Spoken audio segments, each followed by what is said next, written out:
Mornings with Brian. Moody Radio Cleveland. 103.3 at 6 to 9 a.m.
Moody Radio Cleveland, broadcasting since 1958. WCRF Cleveland, WVMS Sandusky, WVML Millersburg, WVMN Newcastle, WVME Meadville, WVMU Ashtabula, and everywhere with the Moody Radio app or at moodyradio.org/Cleveland. I just wanted to say thank you for being here. Entrepreneur Vivek Ramaswamy is ending his 2024 Republican presidential campaign. It's 6 o'clock. I'm Ron Eastwood, Moody Radio News. Ramaswamy suspended his bid after a disappointing showing in the Iowa caucus, deciding to endorse former President Trump after he polled a distant fourth. And speaking of former President Donald Trump, he saw strong support in the caucus, which roughly 51% of the vote went to him, and therefore 20 delegates. A shelter-in-place order for people living near a Medina County business has been lifted. A hydrochloric acid chemical leak at Bleach Tech in Seville led to the original order. 2 employees were reported as injured. And Ohio's new social media law, which was set to go into effect yesterday, is being challenged in court.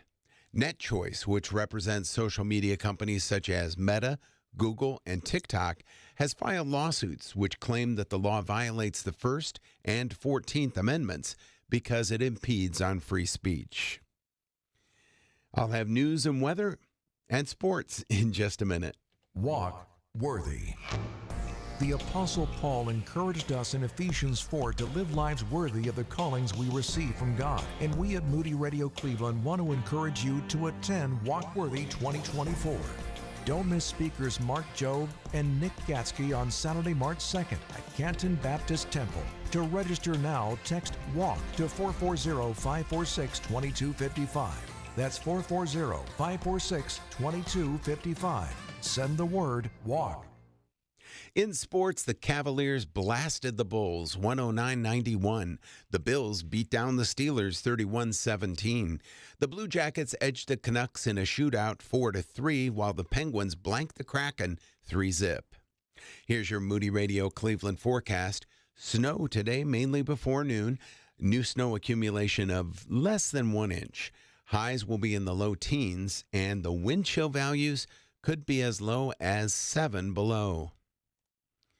At last check, light snow 12 degrees in Cleveland, flurries and 10 degrees in Akron and Canton. In Ashtabula, the skies are cloudy and it is 14 degrees. It's time for your moron moment. January 16th is National Fig Newton Day, and we know you can't wait to enjoy a few in celebration. Fig rolls became a popular food item when in the 19th century, physicians began to promote an increase in biscuits and fruit in one's diet as a remedy for digestive problems.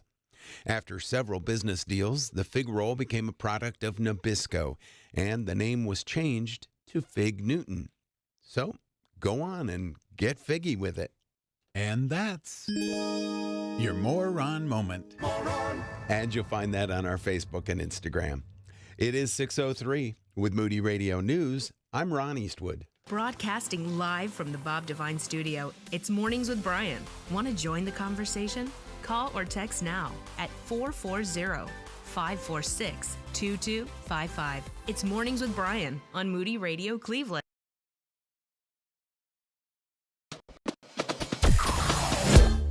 Mornings with Brian. Moody Radio Cleveland. 103.3 at 6 to 9 a.m.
doing my thing. The ladies are too. Ron, on the other hand, he's getting figgy with it.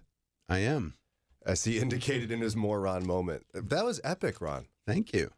You enjoyed it too, I could tell. Like, yeah. Was that broadcast? I don't think that was on live stream.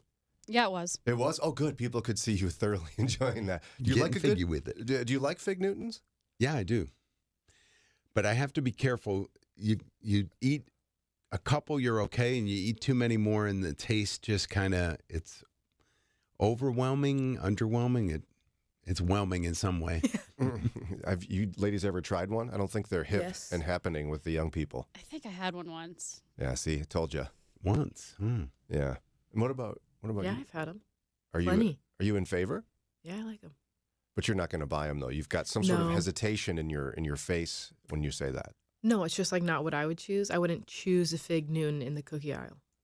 Okay, what are you choosing in the cookie aisle, Chocolate Lauren? chip cookies. Just any type. Yes. Wow. It doesn't matter who made it, whether it's soft or crunchy. Well, if you it's want it in your mouth. The Chips Ahoy ones, I don't like the red bag. Oh, the soft ones? Yeah, I don't like those. Those are so gross. Yeah, they're too squishy. What? I thought everybody liked those. No, I need the crunchy ones. Yeah. If I want a soft cookie, I'll make it at home. Like the store-bought soft cookies are so gross. Yeah, like spongy. Ugh. The artificial softness makes you wonder. Why is this so chewy? There's gelatin in it. There's something. Wow. Okay. So do you guys? What do you do when you're driving, Lauren? Do you listen to books? Do you listen to music? Do you rap? You Normally, no. Normally, I listen to podcasts. Today, I listen to music. Oh, very nice. What were we listening to today? Do we want to know? Sure, Mumford and Sons. Oh, how hipster of you! Whoa, throwing it back, 2006. No. You really are crunchy 2009. adjacent. I Yeah. feel like crunchy moms choose Mumford Probably. and Sons. Probably. Okay, Daria, you don't have to tell us what you're doing when you're driving. Hopefully, it wasn't reading. No. No, I alternate between music and podcasts. What was it today? Today it was a combination of Dan and Shay and Billy Joel. Oh, very nice. Excellent choice. Dan and Shay is really good. I love them. Yeah, they're got super They've good. got a new album out called Bigger Houses. Bigger Houses makes me cry. Oh, it does? It's so nice. So it's not about the American dream? Sounds like it is. It's about like they've realized that it's easy for them to say because they're millionaires, but I appreciate the sentiment behind it. They've realized that life is more than just like keeping up and like making sure that you have the nicest things. Oh, Dan and Shay, isn't that the truth? Yeah. You can rely on a country song to make you feel the feelings. Yeah. Feel the feels. Yeah. Ron? I don't know who Dan and Shay are. They're country artists. Okay. I'll take your word for it. I like the one that's called Buy Dirt. It's a little old now, but Like buy real estate is what he's saying? Yeah, it's like, my grandpa gave me, I don't remember the lyrics. My grandpa gave me advice, do this, do that, and buy dirt. And it's like, there you go. You want good advice? Country. Are you sure that wasn't Buy a Boat? No, it's Buy Dirt. Look it up. Okay.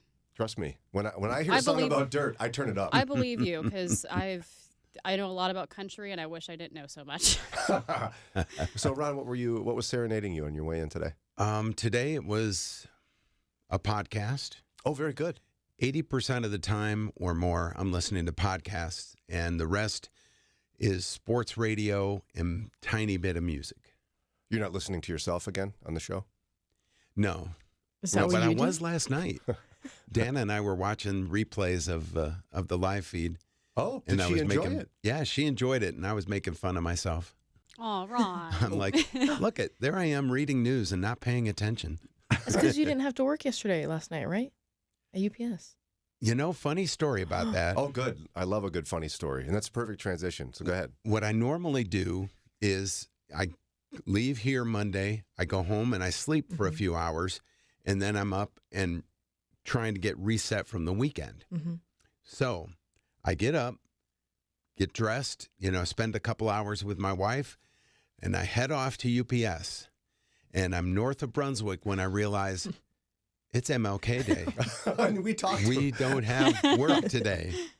And I Whoops. thought, what am I going to do? So I turned on 82 in Strongsville and just came over here because I thought I'd go home and Dana's going to be asleep. So I'm going to sit around for a couple more hours, or I might as well come over here. So What time did you get here? about 11. PM? Like you got here yesterday. Yeah. on. So what did you do? Just watch TV or? No, I hung out. I did little things here and there. Wow, you should have made some food for us or something all that time. Oh, wow. Maybe not. That was Well, I extreme. would have had to go to a store to buy the fixins to make you right. food. The Yeah, Giant and- Eagle is just like yeah. 2 miles up the road. No, but Ron But it doesn't would be buy closed. things. And he True. doesn't buy. I don't buy either. So, yeah, I get it, Ron. Very nice, Ron. That is kind of funny.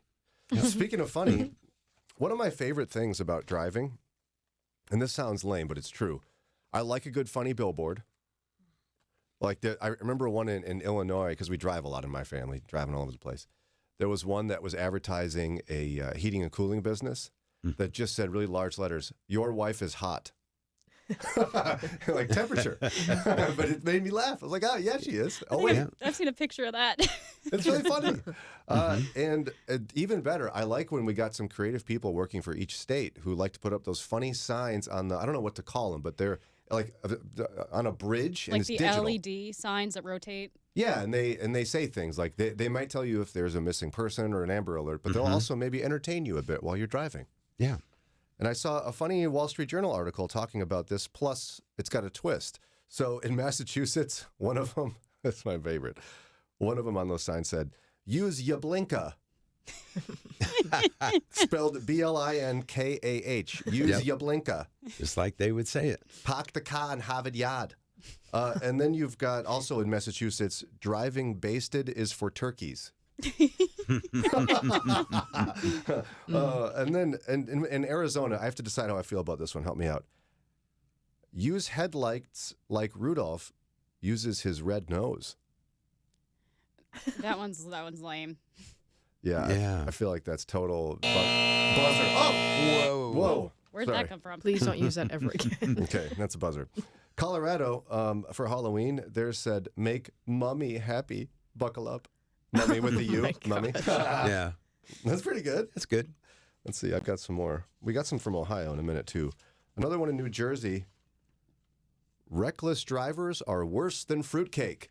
Hey!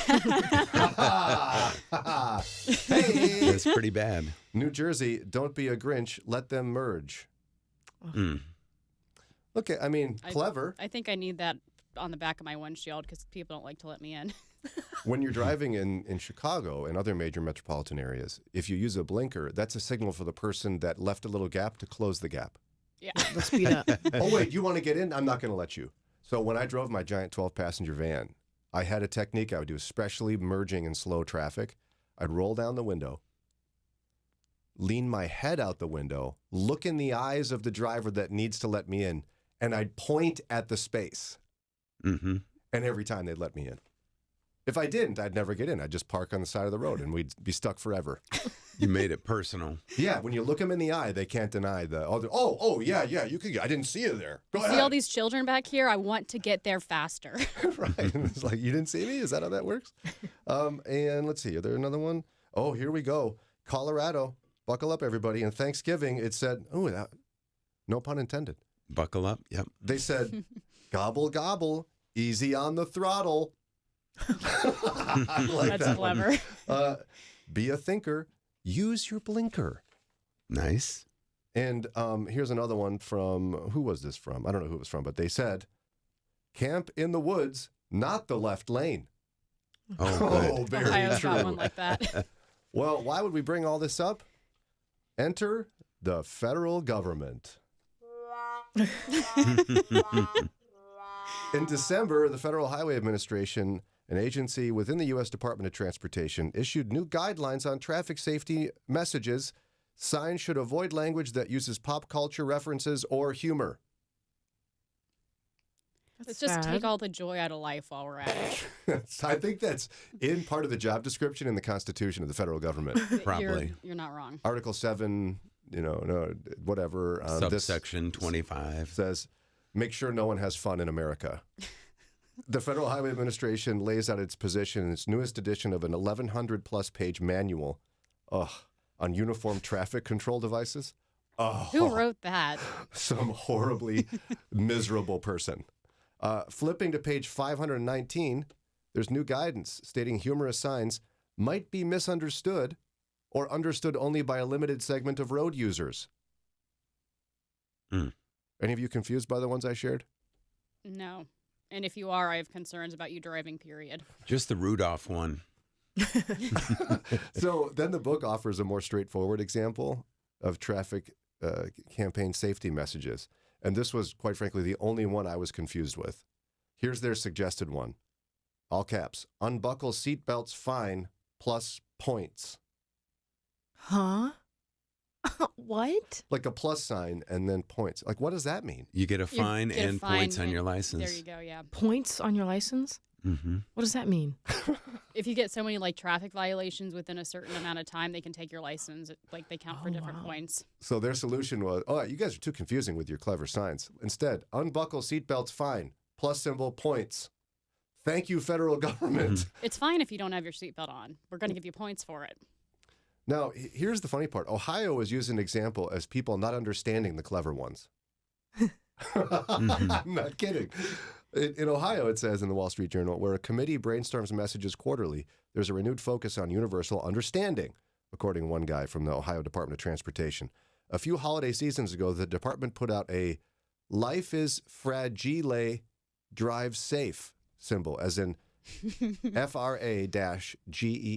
FRA-GEE-LAY. Life is fragile. It's a nod to the Christmas Story, Right. where the dad mistook the word fragile for fragile. Okay? Fans of the classic thing thought it was funny, but they received a whole bunch of calls of people who were like, I don't get it. I don't get it. I drove past a sign and it says fragile. What's that? Let's see, the film was released in 83. It was filmed here in Cleveland, so Yeah. big deal was made about it. Just had its, 25th anniversary or something. So a big deal again. These people, they live in I hate to Under tell you Rock, this, Ohio. that movie's 40 years old. Yeah. well, at the same time, though, it's like, if you don't understand something, is your first instinct to call the Ohio Department of Transportation? No. Like, how would you even find a number? No, I wouldn't. Like, oh, Google, who do I call if I don't understand the weird sign? Right? How do you find this number? And what are they supposed to do for you? You got a friend? You got a mom? You got a brother? You got anyone at all?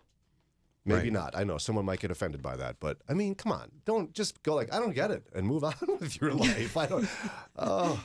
And then there was another one that apparently was more confusing in Ohio this year. They tried to inspire something by a movie. Here's what it said: a DUI, worse than a gift from Aunt Clara. I saw that one. And you want to explain it for those who don't get it? She's the one that gave the bunny suit, right?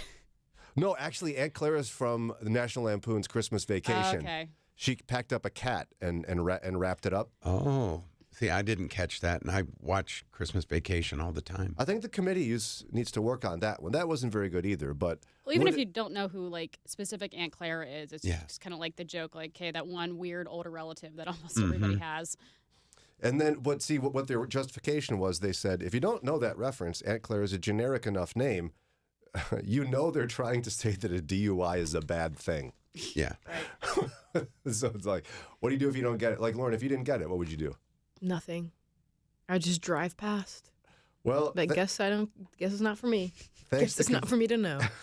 Well, thanks to confused people in Ohio, all the fun is gone. Oh. And other states, too, I'm sure.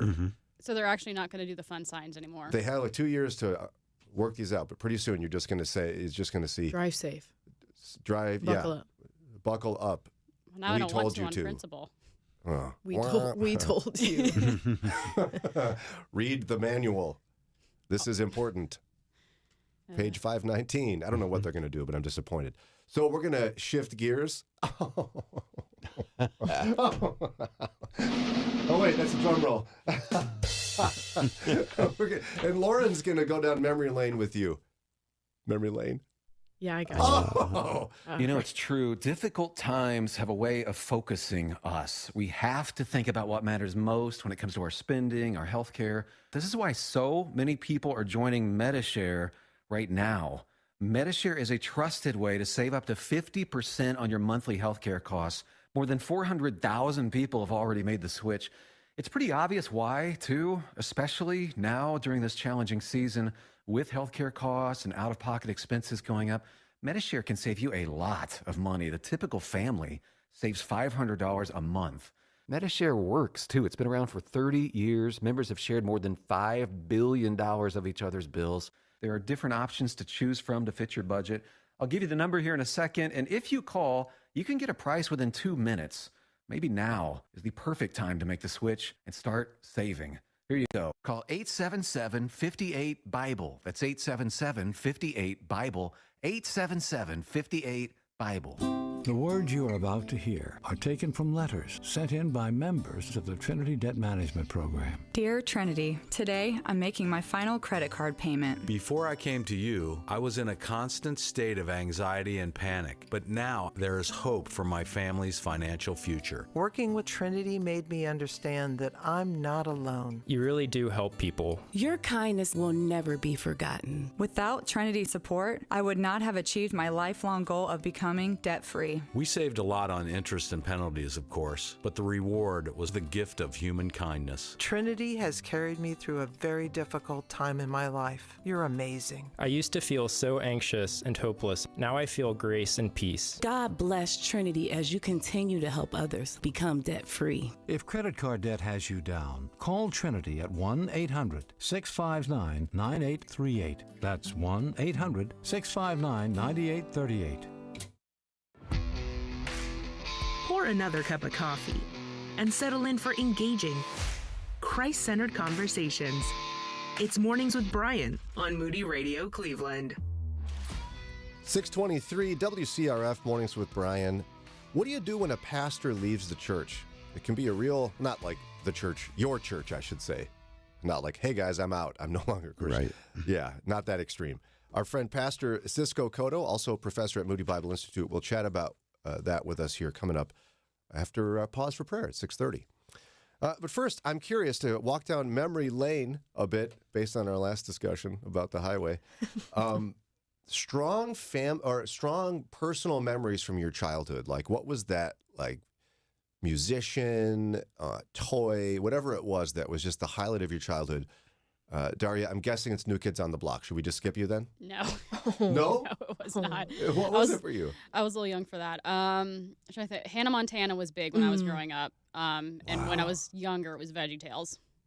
Okay. Hannah Montana. Yeah, my kids watched that Hannah bit. Boy. It was good. That was the show. Like Miley Cyrus, before she went fully into the adult side of things, she was the artist for my generation.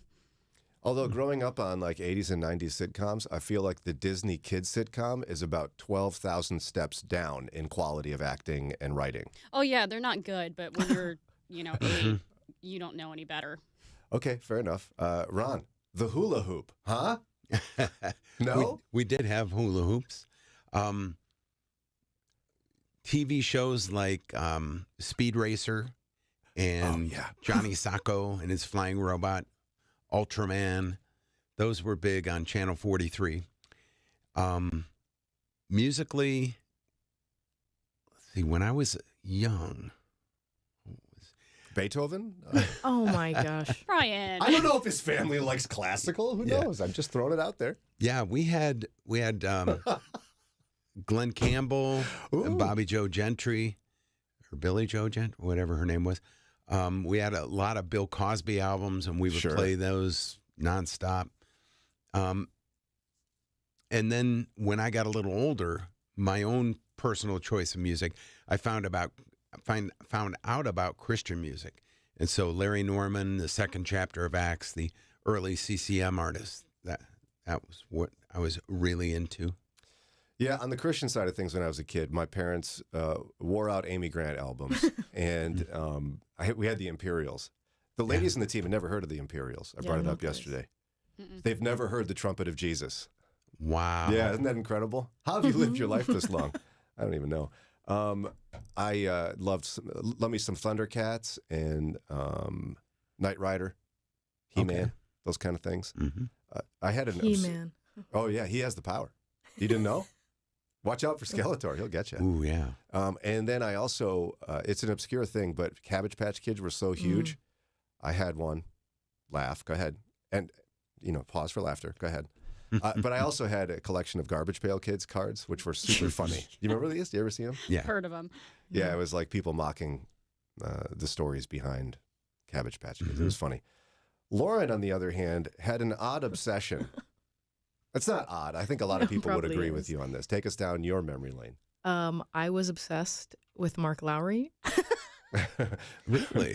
Of all the things, it wasn't a boy band? Yeah, no. Well, when I was older, it was. But yeah, Mark Lowry when I was in like early elementary school. Obsessed. Okay. His, he had a video of one of his, isn't it a stand-up? What did you call it? Like a show, one of his shows. And I watched it. It's called Remotely Controlled. I probably watched it over 100 times. Oh, yeah. Now, wasn't that made before you were born? I don't know. Probably. Probably. What do you think, Ron? The videos you were showing us, that looks like Let's see. you would have grown up in the early or the late 90s, right? Yeah.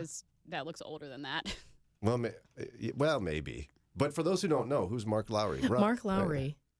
You want Ron to explain? Well, no, you can go ahead. You're the super fan. Sorry. Okay, great. He's a comedian, and he also toured with the Gaithers. Right. He was a part of their vocal band. Is that what they were called? Yeah. So a lot of people listening right now are going to be big fans along with you. yes, I kind of forgot that it was like in the back of my brain, and I quote one of his songs probably once a week. You do? Yes. Does anyone understand the quote? My sister. So you ladies would throw in the VHS and just party to Mark Lowry. Yeah, so I sent it to my parents a couple weeks ago. I was like, hey, do you guys remember this? My mom was like, oh, yeah. Yeah, you watched it all the time. Of course I remember it.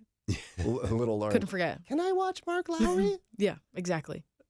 So one of his songs, Hyperactivity, we always told my sister that was about her. And you have some clips for us, don't you? Yes. You want to play Hyperactivity first, Ron? When the doctor held me up, he gave me a smack. I reached around my mama and I slapped him back. You're laughing? They might name the wind, they might call the sea, but they'll never harness my energy. I'm the poster boy for hyperactivity. It's not my fault, the world's not keeping up with me. Oh no, can't do that. Did you come up with the choreography to Just that? now, yeah. Oh, just now. I thought that was something you and your sisters did. Oh, probably. Ooh, wow. This is why you got to watch the live stream. You can see this kind of thing. Yeah, it's not my fault the world's not keeping up with me. I said that once a week in my life. Ron, It's not my fault. Do you remember that hyperactivity one? I don't remember that song, but I remember that Remotely Controlled. And So wasn't good. Face in This World, wasn't that on there? Yes. Instead of That's Place right. in This World? That's right. Yeah. Yep. Oh, so it was funny. Christian Weird Oh, Al. Yeah. He's Yeah. the Christian Weird Al. I love it. Really, he is. Yeah. Yes.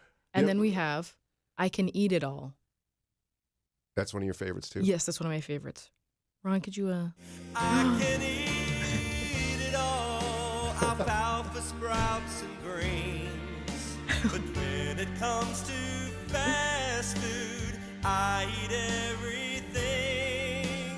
I can eat it all, whatever I desire. It's fat that I require, 'cause I'm a butterball. I can eat it all. Oh, wow. Ooh. When I first brought this up, Brian acted like I was a lunatic. Yeah. I had never heard of it. And then we went around the I've heard of room, him, didn't but- we? yeah. We went, no, you said you hadn't, don't. And we went around the room, and everyone else on our team was like, oh, yeah, Mark Lowry, of course. Yeah. So you need to apologize to me. I'm sorry that I watched Weird Al instead. Yeah, exactly. And I'm sorry that... Your actual response was, well, my... What did I say? You said, Oh, no. well, my parents played, who is it? Oh, Steve Martin. Steve Martin. I was like, okay, and you're better than me? No. Okay, Steve Martin. I'm over here with Mark Lowry. Yours was more Christian, that's for sure. That's exactly right. Wow, that was great. Oh, Lauren. Wow. See, I you're got not scary. So sometimes when you're like just resting, your resting face looks scary, but you like to have fun. Yeah, I like to have fun. That was fun. Now I'm into Mark Lowry. Okay. Yeah, I'm gonna buy you Remotely Controlled, and you're gonna watch it. Okay, we'll see if that works out. 6:31. What do you do? Not if Lauren takes you down memory lane. But no, if your pastor says, I'm sorry, I'm moving on to the next congregation. Our friend Pastor Cisco Cotto, Moody Professor, explains in just a few minutes. I'm Barb Carine, and this is Pause for Prayer. A group of high school students visit with Grandma Peggy every Wednesday morning for what they call the Breakfast Club. It was started by Peggy's grandson, Sam, who tragically passed away in a car accident. Though Sam was now gone, a dozen of his friends would still visit Grandma Peggy to enjoy breakfast with her. Sam would be so proud, Peggy said. Look at what he started. It melts my heart. A Breakfast Club member said, we benefit from her, and she benefits from us. It's like we feed off each other. Would you pray with me? Lord Jesus, we need each other. You created us for community, but it's easy to withdraw from people because of our experience with challenging or painful relationships, or not reach out because of fear of rejection or fear of what am I getting myself into. People can bring us the most joy and also the most pain. Help us, Lord, to be quick to forgive, for love covers a multitude of sins, to be like you, Jesus, for you forgave each of us when we didn't deserve it. Thank you for these students that did not forget about Grandma Peggy when their friend died, but saw the value not only of what they could do for her, but what she brings to their lives. Lord Jesus, what a beautiful example of true love. Your word tells us, if you love those who love you, what credit is that to you? Even sinners love those who love them. Give us courage to step out of our comfort zone, to be a blessing to someone without any motivation or a need to get something back. Lord, melt our hearts for the sake of others so that we might melt someone else's. Remind us that when we show love and care for others, Jesus, it's like we are doing it for you. You call us to be your hands and your feet. Show us, Father, someone in need like Grandma Peggy, and inspire us to reach out, maybe even make them breakfast. In Jesus' name, amen. This is David Harms with the ministry India Partners, and I have walked through the red light districts of Mumbai, India numerous times, and trust me, it is dark. Young girls have no joy in their eyes because they feel they have no future, and they'll be stuck in the trade for the rest of their lives. But once they get into a safe house run by India Partners, well, just listen.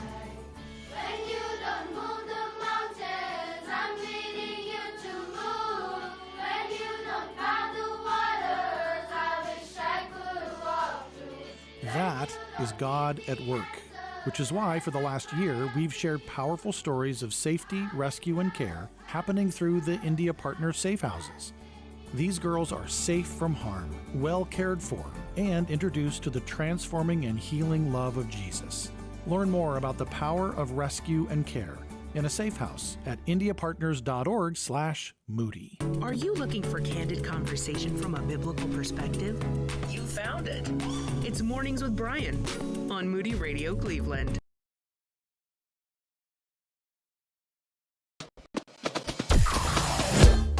Mornings with Brian. Moody Radio Cleveland. 103.3 at 6 to 9 a.m.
You're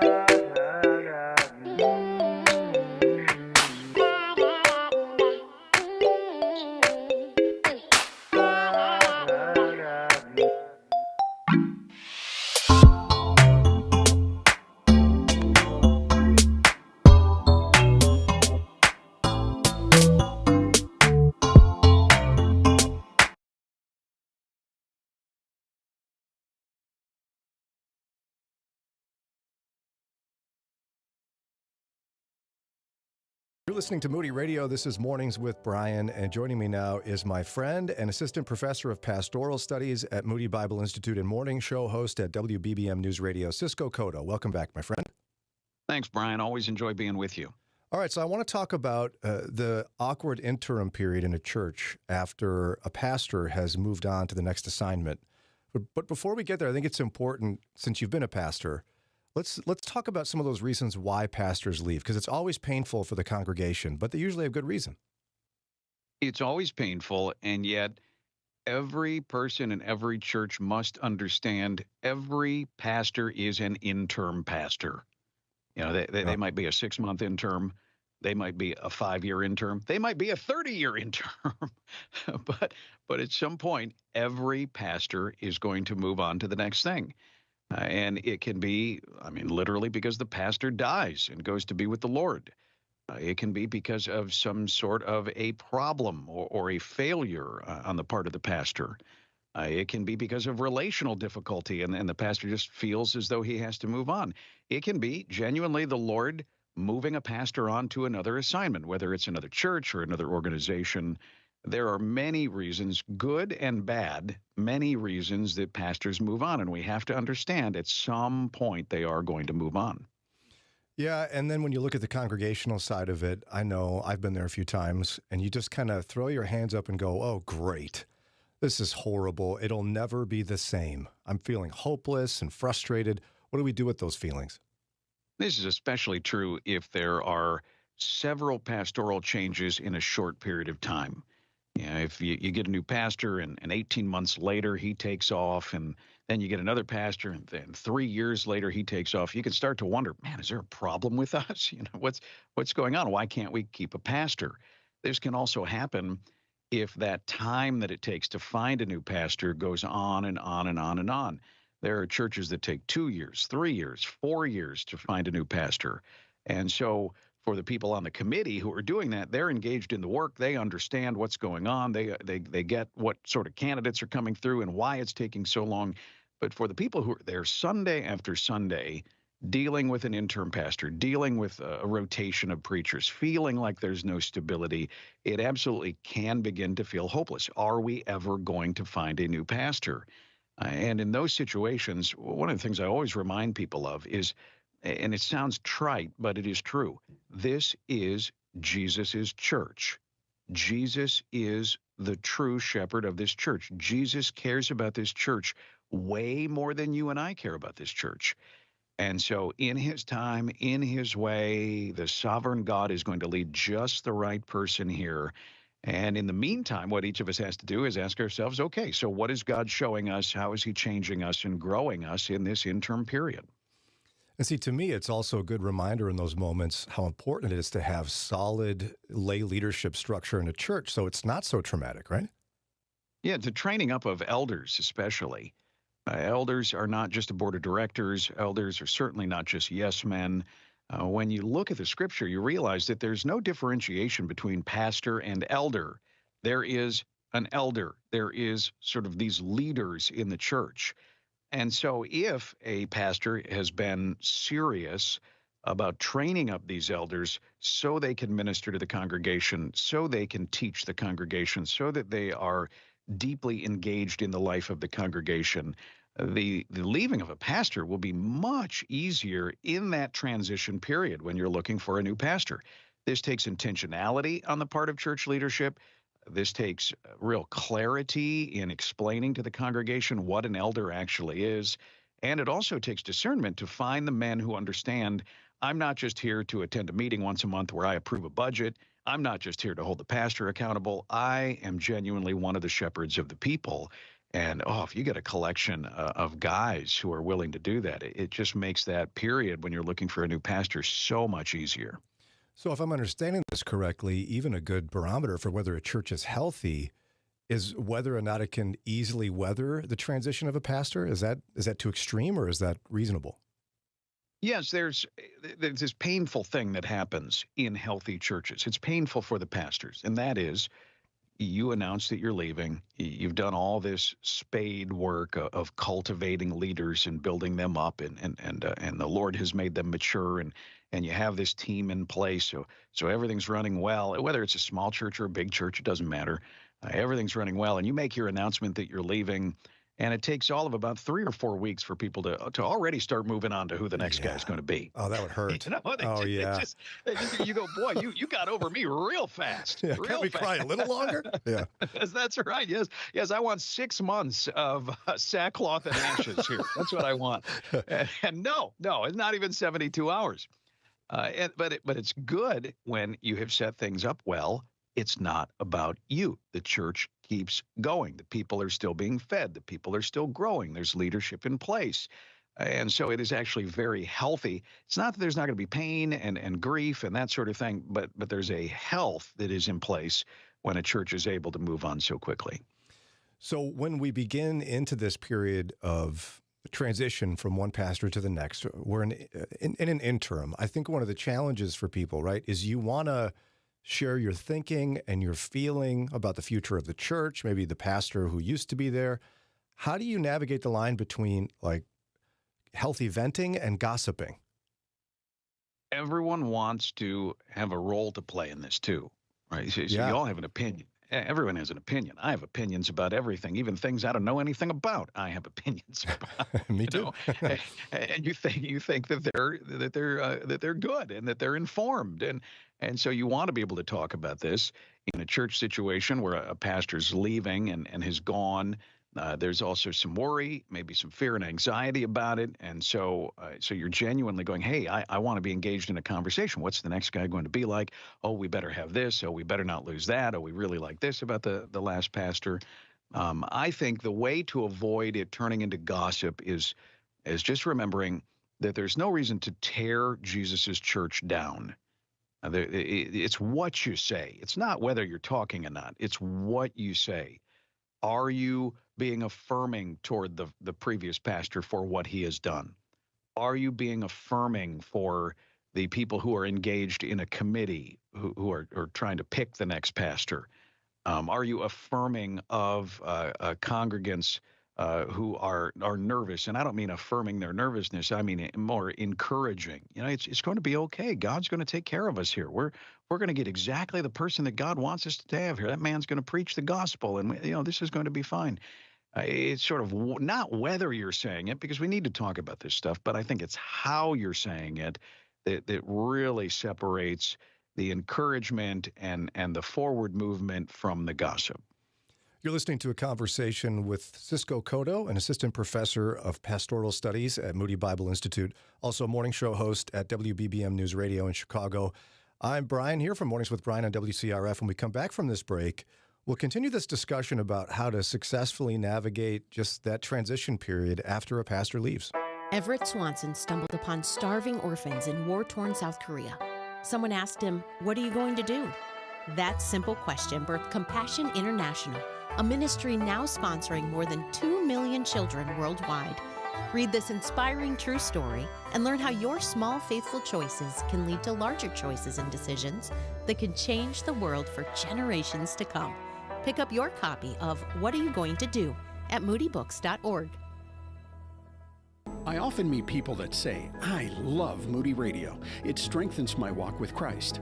Hi, I'm Josh Villa. Matthew 5:15 says, "No one lights a lamp and then puts it under a basket. Instead, it's placed on a stand where it can give light to everyone in the house." Would you light up your surroundings this week by telling 2 people about how Moody Radio has impacted your life? And share your story with me at wcrf@moody.edu. Thanks.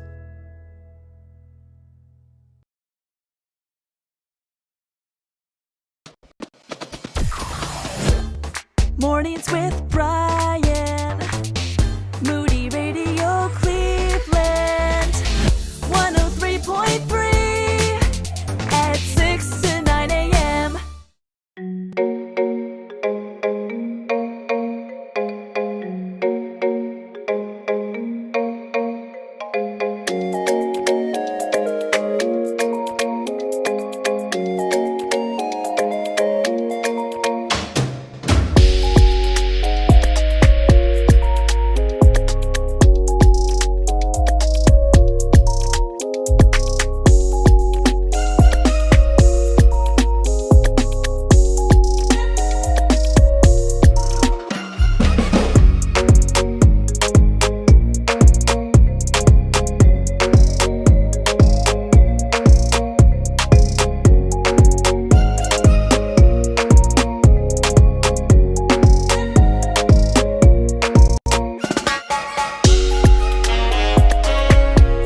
Welcome back. This is Mornings with Brian here, WCRF. With us, Cisco Cotto, Assistant Professor of Pastoral Studies at Moody Bible Institute, also morning show host at WBBM News Radio in Chicago.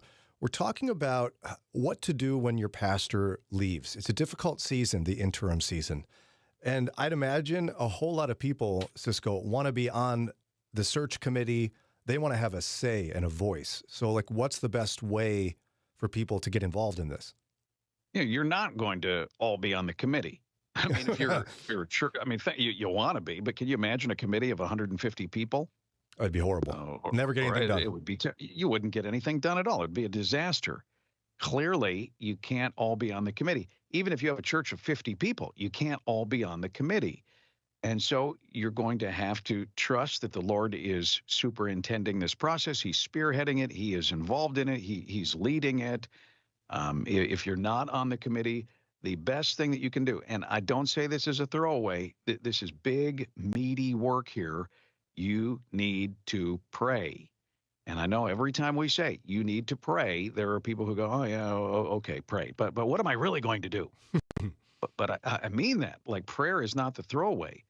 In prayer, you are talking to the God of the universe, the God who spoke the universe into existence, the God who designed the church in the first place, and you are talking to him, and you are asking him to give this committee wisdom.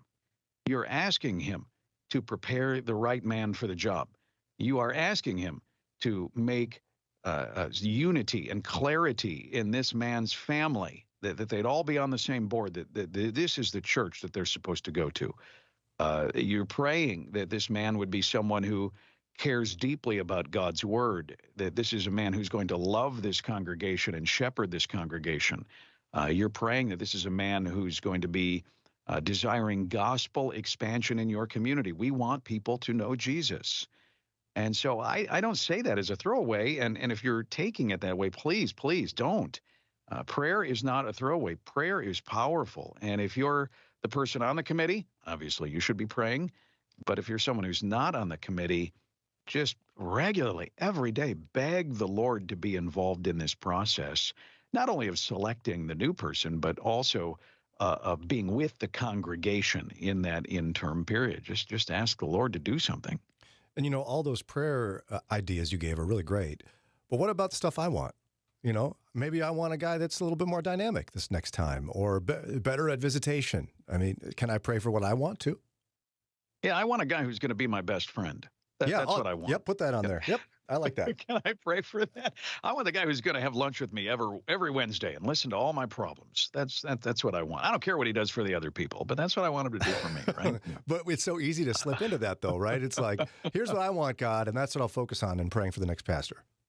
Yeah, and that's where I think we have to, we really have to put our preferences aside, and we have to go to Scripture, and we have to say, what is a godly elder or pastor in this case? What does it look like for people to be led well? What does God want from this man? That's what I need to pray for. I need to pray that he's faithful and loyal to his wife. I need to pray that he's managing his family well. I need to pray that he is good at managing money, that he's not greedy for gain. I need to pray that this man doesn't feel obligated to do this because he needs a paycheck or something. This is a man who really wants to do this. You need to start praying through some of those qualifications for an elder so that we are able to actually get a man who is serious about this, a man who's truly qualified, truly called by God. If you have that kind of person, I'm convinced it's going to be okay for you. They may not do everything the way you want them to do it. They may not preach exactly the way you want to do it. They may not relate to you or have the same interests. But the number one thing that you want when you get that new pastor is someone who is called and qualified and faithful in the way that they are serving Christ and his church. That's ultimately the main thing that we need. And we don't need someone that speaks exactly how we want them to speak or what have you. So let's say I'm doing exactly what you're indicating. I'm praying all the right ways. I'm praying for all those things. But this committee, they are taking forever. It's a year. It's been 2 years. What's an appropriate way for a congregant to voice concern about process or something like that in this? I'll never forget the pastor friend of mine who retired, And at the 3-year mark of his church trying to replace him, at the 3-year mark, I talked with him and I said, well, you must be really hard to replace. And he said very deadpan, I keep telling them they're not going to find the Apostle Paul. He's not available. At some point, just pick someone. Right? I mean, 3 years. And this happens all the time in churches where the committee can't even get together very often. It's taking forever. For the health of the church, there needs to be leadership. Yes, you need to get someone in there. And some of this comes down to what exactly you're willing to accept in a pastor. You see these job descriptions for who you want your pastor to be. We want him to have a doctorate of ministry. Right. We want him to have 15 years of experience leading a church. We want him to be published with Moody Publishers. And oh, by the way, we want him to be 32 years old because we want him to be able to serve here for 30 years. This guy doesn't exist. No, doesn't exist. I actually had a friend who was applying for a worship leader job at a church that did contemporary worship, and one of the expectations was they be a member of the Organist Guild. And the guy's like, I play guitar. What do you want me to do here? Can I even apply for this? Yeah, but, what are you? Who are you if you're not a willing participant in the Organist Guild? I didn't even know that was a thing, the Organist Guild. I guess it is. I'm more familiar with the Lollipop Guild here, but... That's me, too. It's the only guild I know. The Writers Guild, I think that's a union somewhere. Yeah. Keep the main thing, and don't focus on all those personal preferences and perfections. As you, the congregation, I think I got us sidetracked here. You were originally asking about kind of that interim period and how the people should be reacting. Yeah. I mean, let me say this. That interim period, whether it's 6 months or a year or 3 years or whatever it is, it can be really, really tough. We're not making light of that. We're not saying that sadness or even that grief when a pastor leaves, that is something that you shouldn't feel, that's not appropriate. I mean, this is someone, if you think about your pastor, if there's been any kind of a relationship with this pastor, whether it's just through the preaching ministry or whether he's directly been a shepherd for you, there is this relationship there where you trust this man, you've been fed on God's word from this man. And so when he leaves, it's this difficult, almost scary feeling. Is the next guy going to care about me as much? Is the next guy going to be as serious about God's word? Am I going to continue learning and growing? It's totally okay to experience those things. I understand those. And yet I ask you, going back to prayer, process it with the Lord. Get the supernatural peace that God can only provide, and let him walk through you, with you in this journey as you're waiting for a pastor. It can seem like forever, Brian, for some of these churches. And so people do. They need to be comforted by spending some time with the Lord. This is WCRF, Mornings with Brian. You've been listening to a great conversation with Cisco Cotto, Assistant Professor of Pastoral Studies at Moody Bible Institute, also morning show host at WBBM News Radio in Chicago. For more information, of course, go to moody.edu. Again, moody.edu. And then the website is at americasfavoriteprofessor.com, or what's your website? Mr. It's Radio? Brian's favoriteprofessor.com. Yes, exactly. Brian's favoriteprofessor.com. I always tell people my website is moody.edu. Come study with me at Moody in Chicago. If your child or grandchild in any way wants to serve the Lord, go to moody.edu. We'd love to have you study here with us at Moody in Chicago. Thanks again, Cisco. Thank you. Mornings with Brian on Moody Radio Cleveland, WCRF Cleveland, WVMS Sandusky, WVML Millersburg, WVMN Newcastle, WVME Meadville, WVMU Ashtabula, and everywhere with the Moody Radio app or at moodyradio.org/Cleveland. Secretary of Defense Lloyd Austin is out of the hospital and recovering. It's 7 o'clock. I'm Ron Eastwood, Moody Radio News. The Pentagon said he was released from Walter Reed National Military Medical Center on Monday. Austin was admitted to the hospital 2 weeks ago due to complication from prostate cancer surgery. Northeast Ohio is one of the worst areas in the country to rent in. That's according to Wallet Hub's new report titled Best and Worst Places to Rent in America, where Akron was ranked as the 5th worst city in America to rent in, and Cleveland was listed as the 2nd worst city to rent in. And Pennsylvania Governor Josh Shapiro says some $26 million in federal funding will soon be available to Pennsylvania farmers. In announcing the USDA money late last week at the Pennsylvania Farm Show, the governor said it will fund projects that speed up food distribution and processing across the state. Sports and weather in just a moment. It's not insurance, and that's a new way of thinking for some families. Christian Healthcare Ministries is a credible way to meet family healthcare costs affordably, biblically, and effectively, whether starting or growing your family. Serving families as a nonprofit healthcare sharing ministry for over 40 years, CHM has offered families the freedom to choose how they would like to meet healthcare costs. Be pleasantly surprised and find answers to your questions at chministries.org/Moody. That's chministries.org/Moody. In sports, the Cavaliers blasted the Bulls 109-91.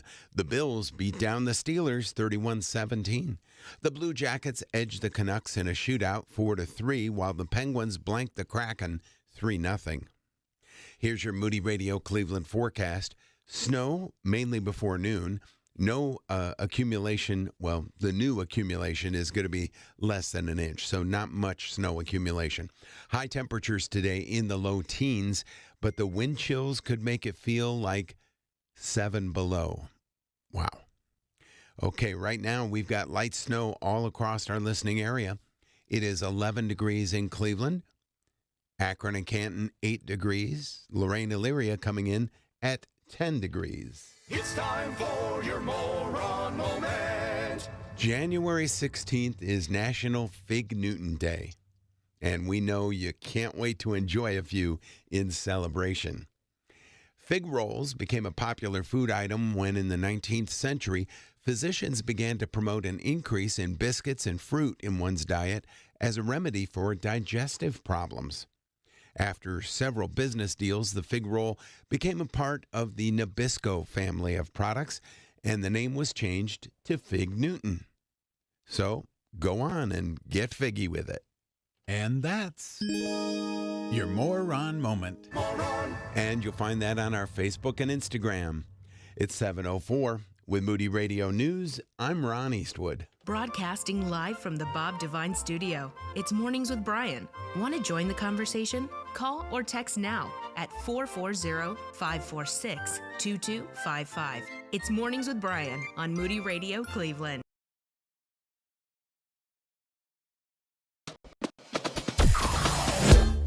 Mornings with Brian. Moody Radio Cleveland. 103.3 at 6 to 9 a.m.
48 hours and then turning around and coming back. So I had to fill out a whole visa form and didn't know if I'd make it in, the whole bit. So pray for us in that, okay? Okay. Well, me, I guess. And you guys, you're going to be working hard over here. Yeah, we'll be without you, so we need prayers. Lots of weeping. Mm-hmm. Some teeth gnashing, the whole bit. All right, so there's a brand new viral thing. And Ron got it totally wrong yesterday. I realized that this morning, and I thought, wow, did I miss that? Lauren, on this shared document we used to brainstorm ideas for the show, she'd written, "What's up with this Stanley Cup thing?" And Ron kind of added some commentary for us. Yeah, I was psyched to see that you guys were interested in hockey. I thought, well, it's not my favorite sport, but I know a little bit about the Stanley Cup and the hockey playoffs. And we giggled because he wasn't at that particular meeting because incorrect. That's not trending. So according to today.com, at the start of 2024, Stanley dropped its latest collaboration with Starbucks, a winter pink 40-ounce tumbler. So it's the Stanley Cups, that doesn't help. The Stanley container that keeps your a water bottle, beverage cold or hot. Thermos, yeah. Mm-hmm. And this particular one, this 40-ounce winter pink color one, was sold exclusively at Target. Now, Ron, you missed out on this because the day of its release, people were camping out in Target parking lots, waiting in long lines, and in one case, jumping over counters to steal a box of them. Oh, my word. Wow. That's dramatic. The tumblers were then immediately listed on resale sites like eBay and Poshmark. Never even heard of that. I'm a loser, I guess. For hundreds of dollars, almost as soon as they were snagged from store shelves. We watched a video yesterday of a little girl, probably, how old do you think? 4, 5. Opens it up for a gift from her father that's wrapped up. It's a Stanley, mug, or a cup. Mm-hmm. She starts crying. Not because she's upset, because she's so overjoyed. Really? That she finally got Stanley what Cup. every little girl wants. A 40-ounce tumbler to keep her coffee hot. On social media, the fandom is as hot as the coffee in the cups. Oh. The hashtag Stanley has amassed nearly 3 billion views on TikTok alone. Wow. 3 billion. What are you doing, Ron? You didn't even know about this. I know Stanley thermoses. I've known them for all my life. They've been around for about 100 years. Right, they've been around for longer than your life. Just barely. So some people are like, wait a minute, why are these so popular? Why is a $45 cup? What should I even call it? Tumbler? Well, why is it so popular? And it's like rivaling Beanie Babies in the 90s. People just can't get enough of these things. And I didn't even know it. My daughter got one for Christmas. And I was like, well, okay, that's weird. I didn't think about it. I was like, I didn't know she wanted that. Okay, then we move on. Well, it started back in 1913. A guy with last name Stanley was a big inventor, and he was tired of his coffee getting cold. So he invented this system, and they're been around forever. Well, what happened? How did this happen? Essentially, Stanley back in 2019, as part of a shopping-focused outlet on Instagram account, what they did is it's called the Buy Guide, and they figured out they were kind of popular on Instagram. So they sent them a mug, and the person loved it and talked about it on social media. Then they sent her a couple of cases, and said, hey, if you want to sell these, you should sell them. Went nutsy. Everybody went crazy on that. I made up a word, nutsy. And the person was apparently big on The Bachelor and The Bachelorette. You ladies, maybe you know about that? Yeah, who was it? Emily Maynard? Yeah, no I know hesitation there from Lauren. Emily Maynard. Yeah. So she's big time Big famous? time. Well, no. Not Social big time media famous. Yeah, social media famous, sure. And then from there, they kept kind of dropping the product into these influencers on social media. And pretty soon, because it's a product that's been around for a long time. And one woman posted a picture of her dad's that has been used for 20 years and still works great. It really took off when they got in a car wreck or something, escaped the vehicle, car's engulfed in flames, burns to a crisp. The Stanley Cup, fine, still ice in the cup. I believe it. And then Stanley they gave her. I think they started paid for something, paid for her car to get. They sent her a new mug, thanks, and a new car. Mm-hmm. Thanks. Which again made it take off. But again, the ice was not melted when it was in an inferno. And so now little girls are crying at Christmas. And these cups are bigger than their head. Yeah, they are. Oh, they're bigger than my head. I have a small head. This is not a Stanley. This is a dupe. Like these same girls were they found the video, the Today Show, and they were hosted on the Today Show. And so they're like, why do you like these massive cups that are bigger than your head? They don't say that exactly, but they're like, well, it helps me drink water. It's like, and you're four, a so could a sippy mason cup. jar. Yeah. A hose will do that for you. Exactly. See, this right here, this holds water. I drink this. It's a plastic water bottle. Plastic. Oh, you must hate the environment, though, huh, Daria? Oh, that's what the station buys and keeps in the conference room. Take it up with somebody else. Yeah, exactly. Well, now you know, Ron. I've known the thermoses for years. My dad had one, the classic, iconic green with silver. Mm-hmm. You could probably make some money if you can dig that thing up. Yeah, probably. Yeah, probably. And it probably would still keep a quart of coffee hot all day. And you can now be hip and happening with your grandkids. Yeah, pull out my Stanley. Uh-huh. Of course, mine looks different than theirs. Mine's not a cup, it's a thermos, Well, but you could just be like, hey, girls. Like your oldest granddaughter's a girl, right? Yeah. Be like, heard Stanley cups are pretty cool. Word on the street, on social media. Hashtag Stanley. Yours is vintage, Ron, so you've got even more clout than they do. You're so big time. What can I say? Speaking of big time, we got a couple of gifts here. I've got a book by J.I. Packer, Knowing God, the 50th anniversary edition, a classic work. Oh, yeah, it's hardcover.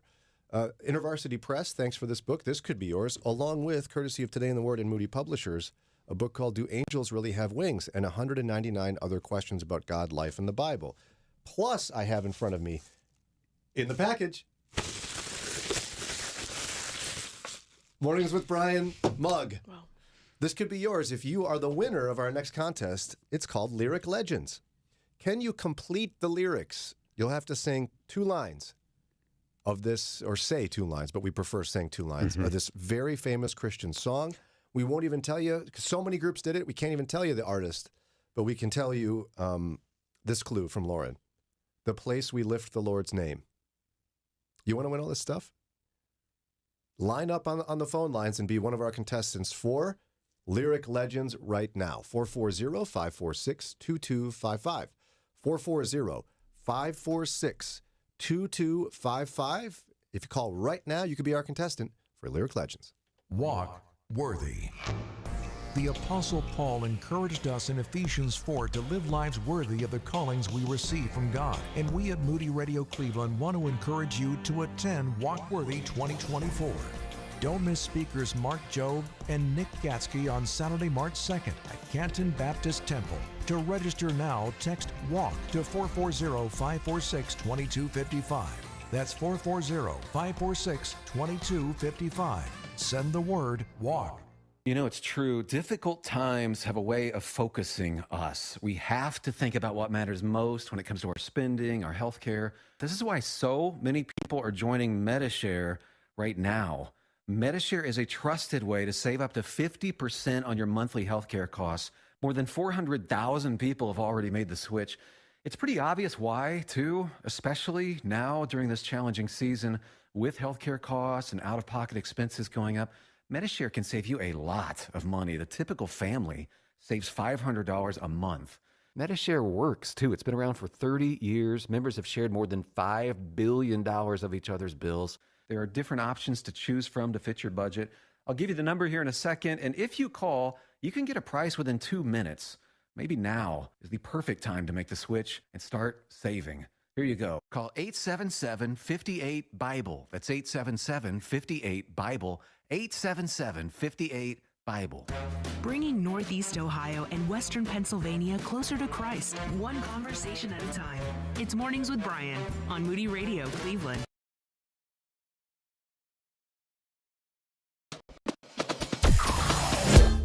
Mornings with Brian. Moody Radio Cleveland. 103.3 at 6 to 9 a.m.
is Lyric Legends.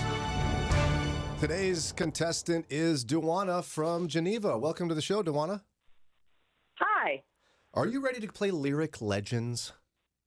I believe I am. Okay, so here's how it works. We're going to be playing a classic Christian song for you. The clue this time, the place we lift the Lord's name. And as soon as it cuts off abruptly, your job is to finish the song. There'll be 2 lines you got to finish. Okay? Okay. And then you win a lot of prizes. All right, DJ Ronnie E, hit it. Go. Lord, I lift your name on high. Lord, I love to sing your praises. I'm so glad you're in my life. I'm so glad you came to save us. It's you. You came from heaven to earth to show the way, from the earth to the cross. My debt you paid, from the cross to the grave, from the grave to the sky. Lord, I lift your name on high. Nice job. Duana, you did it. And you did twice as much as you needed to win. Oh, yeah. No, don't be No, sorry. that's fun. And she sang it. Yeah, we should give her another prize. Okay, do it. So- Sure. DJ. Remember DJ and who was the rapper? Oh. Some months ago? It's me. Yeah, DJ Jazzy Jeff and the Fresh Prince. Yes. So Ron's DJ Jazzy Jeff and you're the Fresh Prince. All right. So we're going to toss in a bonus prize. We'll make Daria pick it. And if you don't like it, you can complain to her. Just kidding. You'll love it. She picks great gifts. But since you got it correct, you're going to get a book called Do Angels Really Have Wings? By Today in the Word and Moody Publishers. You'll also get from InterVarsity Press the 50th anniversary edition of J.I. Packer's Knowing God. But wait, there's more. You'll also get brand new in the plastic, a Mornings with Brian mug. These are very rare. Not many people have them. Congratulations. Duana, how long have you been in the Moody Radio family? Ooh, maybe 38 years. All right. Fantastic. Thanks for your faithfulness to the station. You stay on hold. We'll get all your information and get that sent off to you. Meanwhile, we're not going to just tease you with a classic Christian song you all know. We're going to play the whole thing, because why not?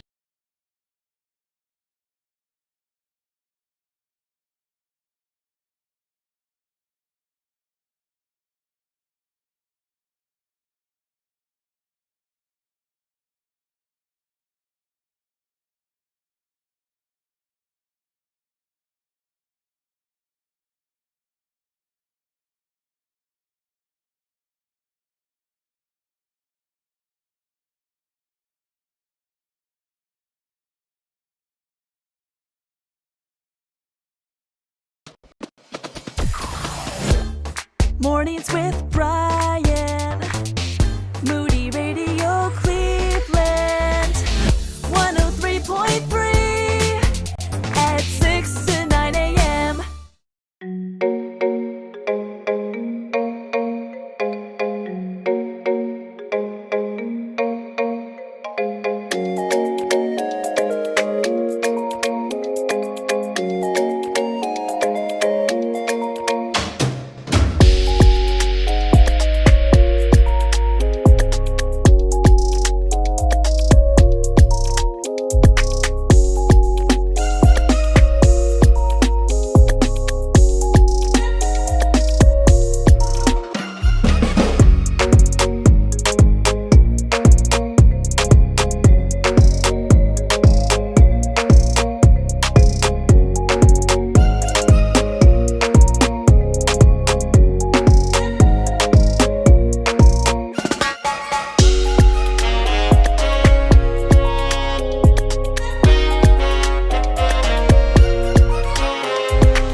Lincoln Brewster. That was the full version of the song we used today for Lyric Legends. Mm-hmm. Fun game we play every Tuesday because it's Tuesday. I had to look Tuesday. it up.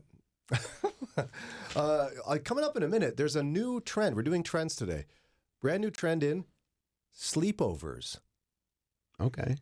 We will talk about what the trend is, what we think of it, and even perhaps reminisce a bit about sleepovers of yesteryear. Financial pressures can fracture your marriage, but Dr. Tony Evans says they don't have to. We'll discover the difference some godly planning can make as we spend 2 minutes with Tony. Proverbs 24:27 says, don't build your home until you first have got your plan. Nobody goes build a home without having a plan first. Just throw some bricks together and throw some wood together and hope it works out fine. You got an architectural drawing. You go through details. And you go through details. We had a brother, he was in the first service. Is a brother, he came to me, the job not working out. He wasn't able to find employment, but everything was out of order. We sat down, we got things back in order, him and his wife, they were having all kind of conflicts because there wasn't the money, and she had the burden and all of that, and he wasn't finding a job. We spent 1 hour walking through, reorienting your thing to God, went home, prayed with his wife. They got on the same page spiritually about this issue. A week later, he got the job of his dreams because now God was the source. Things were in order, so the home was no longer in conflict. Because I'm going to tell you now, if you are married and you and your mate are fighting over money, forget asking God to help. God says your prayers will not be answered because you're out of order. I know this is hard to accept for many, but it's like getting in shape. It's hard, but when you start losing weight, it's worth it. So this means a resetting, a recalibrating of your priorities and start again the right way. Learn to follow the biblical blueprint God laid out for husbands and wives. Check out Tony's books, Kingdom Man and Kingdom Woman, available online at tonyevans.org. Then join us next time for 2 Minutes with Tony.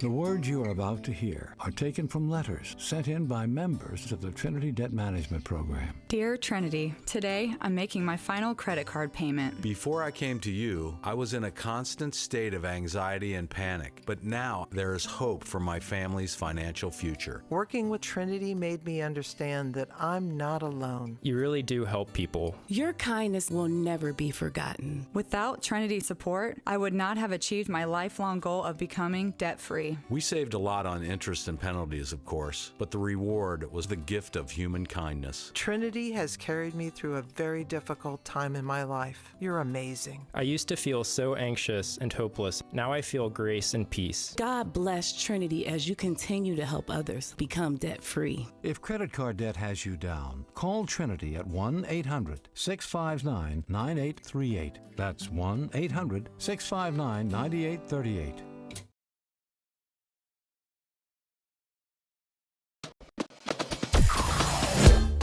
Mornings with Brian.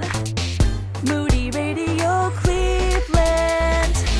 103.3 at 6 to 9 a.m.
Me neither.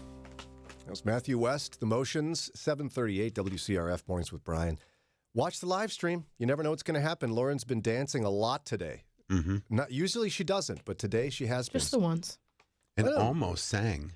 If anyone's going to get me to sing on this radio, it is Mark Lowry, and I was very close. I marked down the timestamp for myself so that I don't know if you can see it on the live stream, so that later I can clip it and post it separately. So close.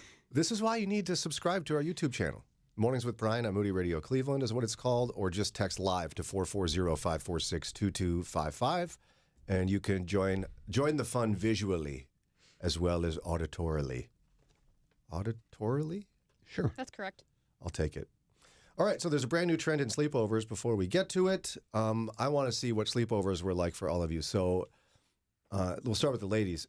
My assumption was always it was pillow fights and giggling about boys. Giggling.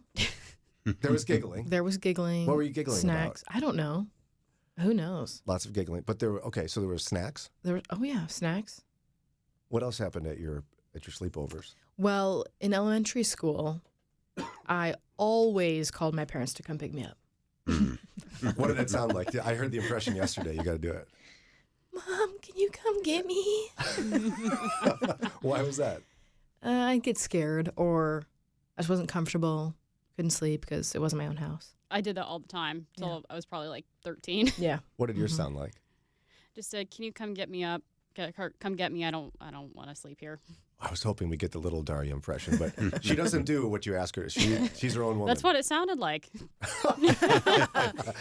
Just to the point. Come get me. But you eventually, when you got older, you could stay the whole night. Yeah. What did you guys do crunchy things like make granola and sew or something? No, there were lots of snacks. A lot of my friends were like, I wasn't into YouTube because I didn't use the computer a lot growing up, but my friends were, so we watched a lot of YouTube videos. One friend had like one of those dance mats. It was like the precursor to Just Dance on the Wii, so we played that a lot. Oh, lots of dancing. I figured girls do dancing. Oh, yeah, Just Dance. Did you make up coordinated dances to Mark Lowry songs? Not Mark Lowry, but yes, coordinated dances. That's a weird girl thing. One time I accidentally, my friend went to see the Blue Man Group in Chicago, and she was showing me pictures, and I accidentally deleted all of them from her camera. No. Ooh. Boy, that's at a pretty sleepover, bad. so. Now, what song did we make up a dance to? Do you remember? Oh, I don't know. Probably New Kids on the Block or something. No, or NSYNC? you mean NSYNC, yes. Wow, okay. Ron, back in the olden days, you and I did, not together, but separately, we did sleepovers. Sure. What had happened at yours in what would that be, the 70s?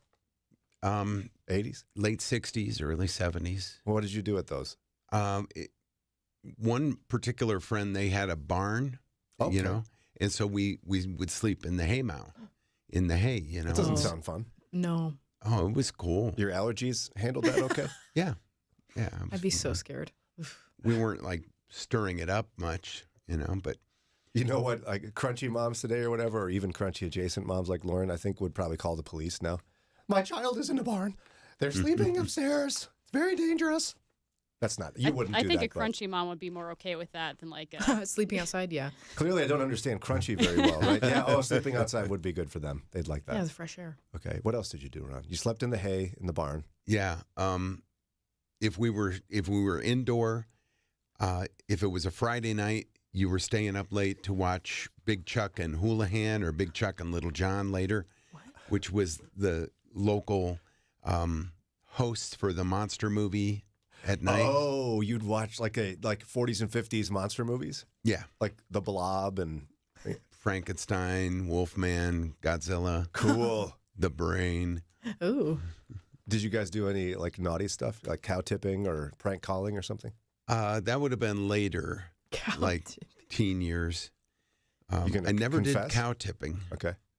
I always thought that was kind of cruel. Like, you know, you're going to hurt that cow.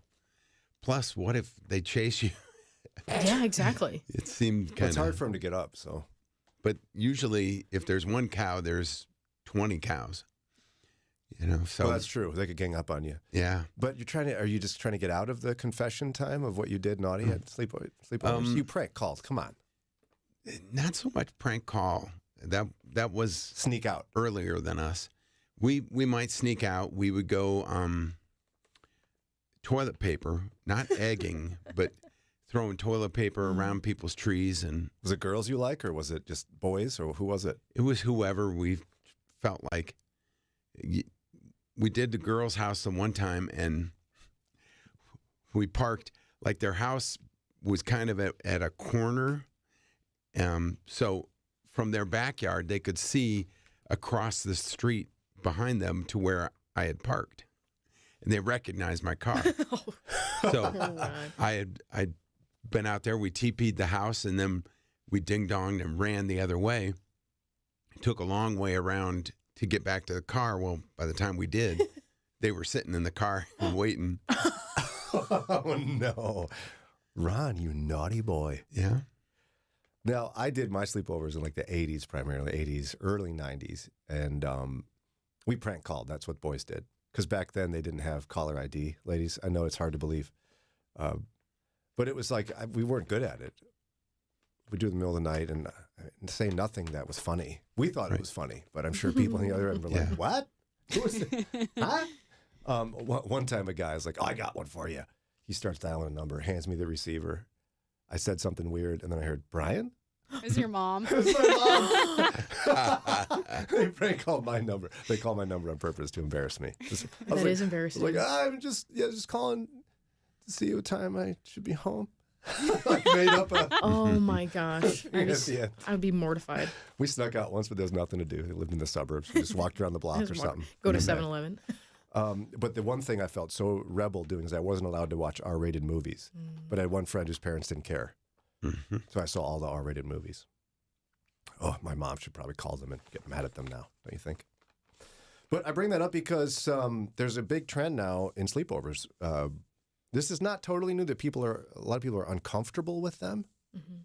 But now there's something called sleep unders. Yeah, sleep under and a late over. A late over. So here's how the story starts from the New York Times. Brianna Michaud's 90s childhood was filled with sleepovers at friends' houses. Her mother sometimes came inside the house and chatted with the parents for a few minutes. But sensitive topics like bodily autonomy, gun safety, and technology use, except for the rule that she couldn't watch anything PG-13 or higher, weren't the kinds of things discussed. It may come as no surprise that parents are experiencing more anxiety these days. There's an increased awareness of issues like sexual abuse and gun violence, says one licensed parenting coach. What? That's a thing? Parenting coach? They have that back in the olden days, Ron? No. No, they also told you to go out and get a Switch in that era, and that's gone today too. And perhaps no scenario tests a parent's vigilance more than the prospect of allowing a child to sleep at another family's house. For some parents, one solution to this is the sleep under, also called the late over, where children come to play, but they don't stay to sleep. One woman, Miss Armstrong, a mother of three children ages 12, 14, and 20, has never allowed her children to spend the night away from her, even other family members. She does, however, want her kids to have a normal childhood experience, so she's settled on letting them attend parties if she can bring them home at bedtime, even if it means coming over at 2 or 3 in the morning to get them. No, thank you. Considering the alternative, saying no altogether, Miss Armstrong, who's 43, lives in California, feels it's a good compromise. So, sleepovers. What should we do with the sleepover? Do you like the idea of the sleep under?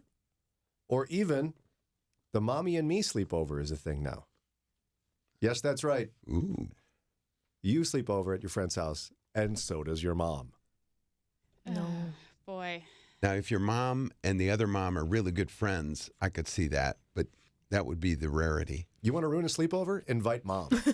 440-546-2255. More coming up. I found myself one day in the pit of hell dancing with Satan, and it just happened to where I turned on Moody Radio, and Dr. Joe Stowe was teaching, and it just opened up my heart. And when I started reading the Bible, it just seemed like Moody Radio was going through the same stuff that I was reading, and it was just helping me to understand more, and I really do enjoy Moody. Why not support Moody Radio with your gift? Give online at moodyradio.org/Cleveland. A big problem you didn't know you had. Envy.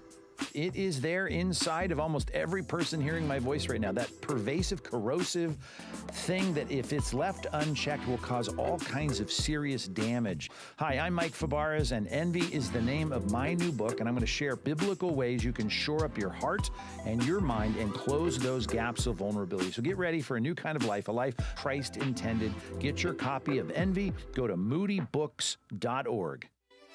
Good morning, Cleveland. Thanks for choosing us to help you start your day. It's Mornings with Brian on Moody Radio Cleveland. 7:49, the latest trend in sleepovers for kids, this is WCRF, is the sleep under or late over, where parents will not let the kids sleep at the house, but they'll let them stay late. One mother even picking up her kids at 3 in the morning. And the other one is the mommy and me sleepover. For the people uncomfortable, mommy will stay. If my mom ever did that, I would never go. Right. Yeah, I if don't that care was what the age. option. Yeah, it's like, Mom, stay home. And there's others that will still, even when their kids are tweens and preteens, will kind of like still call the other family, hey, you have guns in the house. Do you, what kind of movies are you going to let the kids watch? Like they kind of interrogate the other family. Will you be drinking alcohol or maybe taking drugs while my kids are there? The drugs is less obvious, but a lot of people will have a drink or two at night, and you want to know, you know, if my kid gets hurt, are you going to be unable to drive them to the hospital? And yet there's something like you meet someone for the first time, there's a level of interrogation that would start to become awkward. Wouldn't it? Not for my daughter. Really? You feel that way? Oh, yeah. Okay. I think she would ask the hard questions because she wants to know. So does your daughter allow your grandkids to sleep over at people's houses? My oldest granddaughter, who's 12 now, does some sleeping over. It's not a late over? No, they actually will stay. It's not mommy and me? Nope. Okay. It's the traditional sleepover. But other kids come sleep at their house for the younger ones sometimes.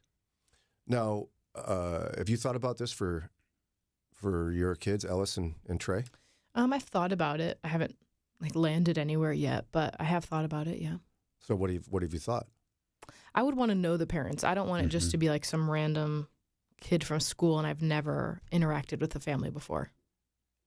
I want to know about your family makeup. I want to know who's at the house. How do you find that out? Are you just going to interrogate a stranger, or you want to like hang out with them? Like, let's go to dinner Either and have one a is chit fine. chat. Either way is fine. Would that make you feel uncomfortable or not? No. What kinds of questions are you going to ask? I'm going to ask about guns in the house. I'm going to ask about if they're going to be drinking while my kids are there. If they have, the appropriate things that are, locked up. If they're younger kids, locked up that need to be locked up. Do they have older children? Yeah. Now, it's funny because in rural Ohio, like I don't need to ask if there's guns in the house. There will be. Because there is. Sure. So then you ask, are your guns, safely locked away? So here's my question then. What questions did your parents ask? I don't know. In the olden days? I would venture to guess, if I was going to predict, it'd be nothing. Probably. Daria, did your parents ask questions? You remember? I don't know. I only had one really good friend that I would routinely stay over with, so they knew the family pretty well. So I don't know that those questions happened, but I wouldn't be surprised if they did. Like I can ask a lot of questions too, but the level of supervision is at the end of the day, I have no control over it. Here's my question on the sleep under / late over, right? Mom decides you can't sleep there, but I'm going to pick you up at 2 a.m. How is that safer? I don't know. That I wouldn't do that because you're still then you're disrupting the entire family's night. It's not just, you get to go do something different for the night. Now the entire family is disrupted for the night. And the family that's hosting, the parents might have already gone to bed by then. So now they got to get up, answer the door, let you in, help get your kid out. I think that's really inconsiderate. But in theory, what it is, right, is the person says, I feel more safe if I know my child's sleeping at my house. Right. So bad things only happen after 2 a.m.? Right. Yeah. I think it's the asleep part. If everybody's asleep, bad things can happen. I've got a friend who was molested by a family member on a sleepover. And so she will not let her kids go anywhere for And I an get overnight. that. Especially in her circumstance, I get that. Yeah. And yet, I mean, at the same time, I'm just thinking out loud here. At the same time, those types of things can happen at any time of the day. But they're a lot less likely if everybody's awake and let's say it's girls, all the girls are together and they're giggling and snacking and doing what they do. It's going to be hard for the perv to pull one away from the crowd to do his evil deeds. Yeah, I think if you're going to do that, pick them up at a reasonable hour, not 2 a.m., you know, like where everyone's still going to be awake and you're not, you know, disrupting if you're choosing to pick your kid up. I don't know. I understand the concerns, but I think you also need to be aware of how this might affect your kids socially. Like they're going to be that one weird kid that can't do a sleepover. I also think you need to be aware that you might be stifling your kid's independence. Like when I was in college, I had a friend that was an RA, and I was visiting her, and one of the freshman girls on her wing came in just sobbing because she had literally never spent the night away from home. This was the second week of college, and she was just in a full-on mental breakdown because she had never been away from mom and dad. Oh, wow. I think your point is correct. I think it's normal now for kids not to have sleepovers, so I don't know if they're going to be the oddball out anymore. I think it's normal for kids not to stay over. One of the moms in the article, she had a 15-year-old son that was begging her to let him sleep over because he was embarrassed about the late over being picked up. Yeah. And she refused. Yeah, I feel like if you're going to do that, it's going to be like one or the other. Either you can stay or you don't. Not like I'm going to come pick you up when everyone else is still there and I have to come pick you up, you know? Well, yeah, and it all draws down to the idea of, you know, we all want to protect our kids, right? And yet, to Daria's point, if you're too overprotective, they're generally helpless to the point that they could be victims more easily because they've never had to make their own decisions. They've never been in a position of absolute safety. And so what's the balance for the Christian family in terms of, you know, overprotective versus allowing them to experience some things and improvise in life? I'm not saying like abuse, but it's also not as common as we might think. Statistically speaking, like it happens, but it's not that often. I would think if you're going to be the parent who says, no, I don't want you to sleep over at someone else's house, you should then be much more proactive about, you can have your friends over here. We'll buy the snacks. We'll buy the pop. We'll, you know, I was going to say rent the movies from Blockbuster. Wow, does that go back? Get out the projector. That was the best way to spend a Friday night. But yeah, have your kids' friends spend the night there and, you know, make up for them not being able to be over at someone else's by being more proactive about having friends over at your place. Well, and I remember hearing some families doing that, and yet I don't know the right word for it. There's almost like an awkward arrogance to it. Like, all you friends and family, none of you are safe. I'm safe. So your kids can be at my house overnight, and we all know they'll be safe because it's me. But you guys don't trust you. Because I've seen, and I felt a little bit like, what is this? Your kids can't sleep over here? But they can there. Oh, I see. Well, in some sense, like I can't totally protect my own kids when they're in my own house. Yeah, and I think it all goes to what are you doing before the sleepover isn't even an option. You need to be talking to your kids about how to stand up for themselves and how to speak up for themselves and how to say no. And maybe you make a safe word over text. If they feel uncomfortable, they text you and say, say whatever you've decided on so that they know you're going to come get them anytime that they feel unsafe. I love that idea. In fact, we have that deal with our kids where it's like, hey, if you don't want to do something, make us the bad guy. Yeah, oh yeah. Recently, one of my kids texted and said, so-and-so wants me to do this, but I don't want to. Text me and tell me I can't. Great. So I was like, okay, you can't do this now. Do kids lose anything not being able to do a sleepover? What do they lose? I think for me, like going to sleepovers just felt like I had some kind of independence or like autonomy that I was away from my family. So it could be that you kind of have a moment away from your family to make your own decisions and choices and do what you want to do. Yeah, for me, I mean, even though I was very young, it was good practice for moving out, honestly, because like I said, I got very, very homesick at sleepovers until I was somewhere in my early teens. Yeah. Had I never done a sleepover, or just every time I had my parents come pick me up, I probably would have had a much harder time when I actually did move out. Yeah, and I think we can give ourselves an illusion as Christian parents that if we just keep our kids at home and have all the right rules, they're not going to get into stuff and break rules. My answer to that is very gently, no, not going to happen. I mean, one of the classic stories Sarah and I can share is that one time when we first moved to Northeast Ohio, we had a couple of desktop computers for the kids to do some work and such, and I had those things locked down. I had this software, that app, just a list of things they can get in. We invited over for dinner a pastor's family. Okay, not going to tell you who. Pastor family comes over. I'm thinking, this is the epitome of safety. It's during the day. It's not nighttime, because that's when all the scary stuff happens, right? We got a pastor's family. Duh, they're going to be great. So one of the pastor's kids is hanging out with my kids in the basement by the computers, and he goes, hey, we should go watch this online. Oh, we can't get to that, my kids say. It's my parents have apps on here. Oh, I can get around that. And he hacked into it in a few minutes. And they were off and running. In my house during the day. On your computer? On my computer. Where you had safeguards set up. That's right. And so I would venture to guess, if I went around the horn here, you'd all say, oh yeah, my parents had this rule, I broke it, they never knew. This rule, I broke it, they never knew. I'm not saying we encourage kids to break rules, but it's like, what kind of awkward illusion are we creating? Am I crazy? No, it's the same awkward illusion parents have always had toward their children. And yet the pendulum's swinging pretty far, though, Ron, because now we've got mommy and me sleepovers and late overs. I feel like maybe that's not the answer.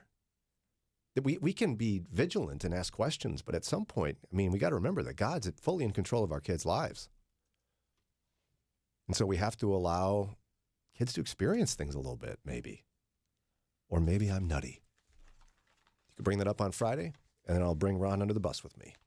Even though he's held the line the whole time, I'll misremember, is what they say on Friday. You can call or text, of course, and anytime. You can go to our website or watch the live stream of this again. Maybe you want to chat with this very thing about with your family. You could watch it on the live stream. Text live to 440-546-2255. It's 8:01. Coming up in a few minutes, our good friend Lisa Anderson from The Boundless Show and Focus on the Family wants to talk a bit about online dating. Mornings with Brian on Moody Radio Cleveland, WCRF Cleveland, WVMS Sandusky, WVML Millersburg, WVMN Newcastle, WVME Meadville, WVMU Ashtabula, and everywhere with the Moody Radio app or at moodyradio.org/Cleveland.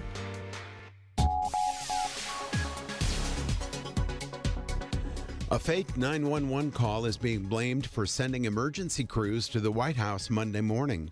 It's 8:01. I'm Ron Eastwood, Moody Radio News. Officials say the bogus call claiming the White House was on fire was made just after 7 a.m. Eastern.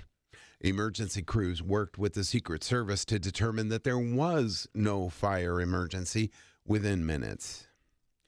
Crews are continuing to backfill the site of last February's Norfolk Southern train derailment in East Palestine. According to Norfolk Southern, soil excavation at the site is complete, and most of the backfill work, which includes bringing in new stone and gravel, is nearing completion. And Ashland County Commissioners are updating the euthanasia policy at the Ashland County Dog Shelter. Under the new policy, dogs that have been at the shelter for 1 year or longer are to be euthanized. The policy goes into effect today, putting 12 dogs who are currently at the shelter at risk of being euthanized. I'll have sports and weather in just a moment. Attention all high school students and parents. We invite you to visit Moody's campus in the heart of downtown Chicago, in person or virtually. Experience life as a Moody student by scheduling an individual visit to campus with your family. We are excited to welcome you to learn more about whether Moody is right for you and your student. Meet with an admissions counselor and sit in on class in person or through Zoom. Schedule your campus visit today at moody.edu/experience Moody. In sports, the Cavaliers blasted the Bulls 109-91. The Bills beat down the Steelers 31-17.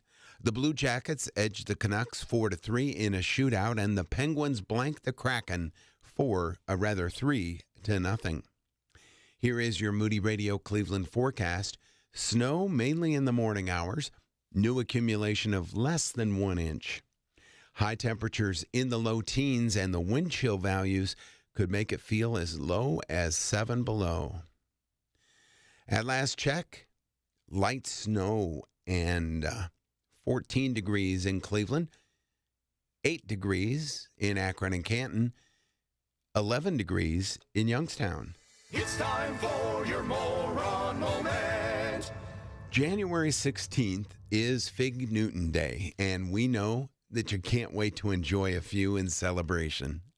Fig rolls became a popular food item when, in the 19th century, physicians began to promote an increase in biscuits and fruit in one's diet as a remedy for digestive problems. After several business deals, the fig roll became a product of Nabisco, and they changed the name to Fig Newton. So, go on and get figgy with it. And that's your moron moment. And you'll find that on our Facebook and Instagram. It's 8:04 with Moody Radio News. I'm Ron Eastwood. Broadcasting live from the Bob Devine Studio. It's Mornings with Brian.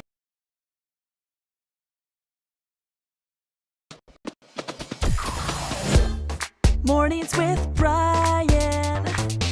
Moody Radio Cleveland. 103.3 at 6 to 9 a.m.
Us now is our friend and also host of a program right here on WCRF called The Boundless Show.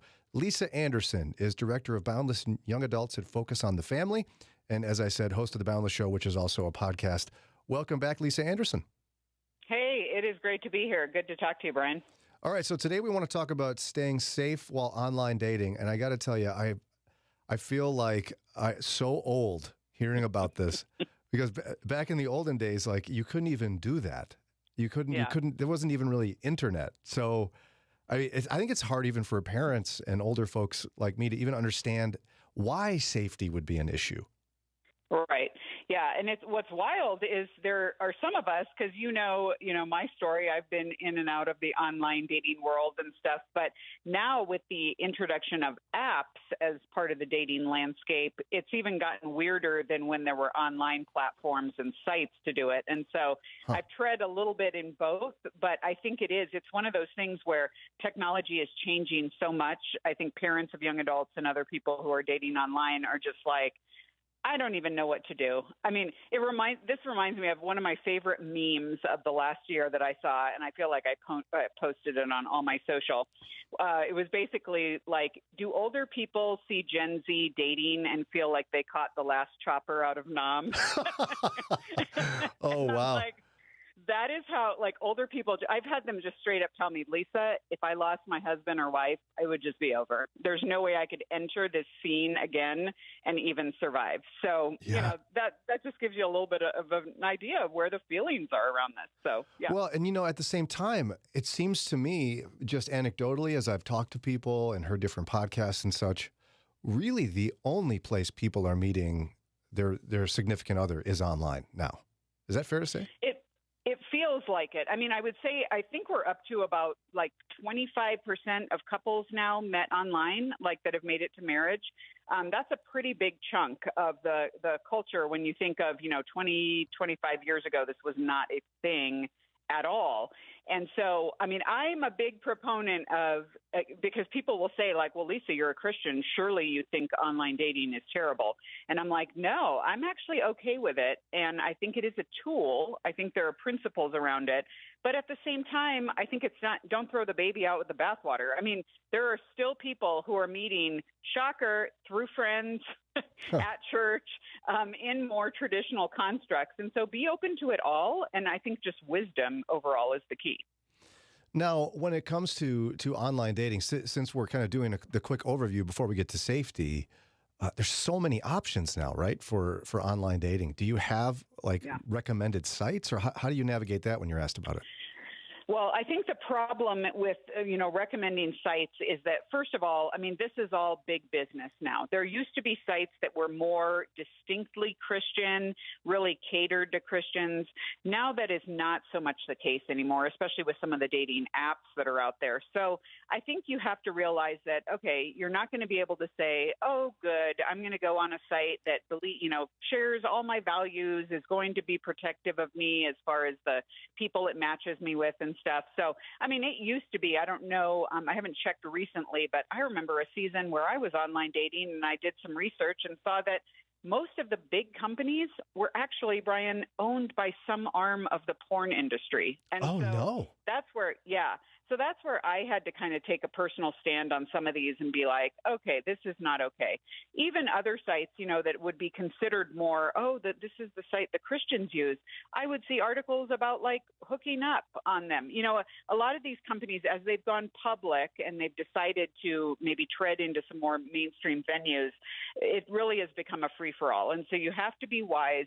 I would say there are some, when you get into the app space, I mean, there are some that we know of that have built a reputation that is not good, in the sense of, like, most young adults will tell you, Tinder, for example, that the app was built as a hookup app.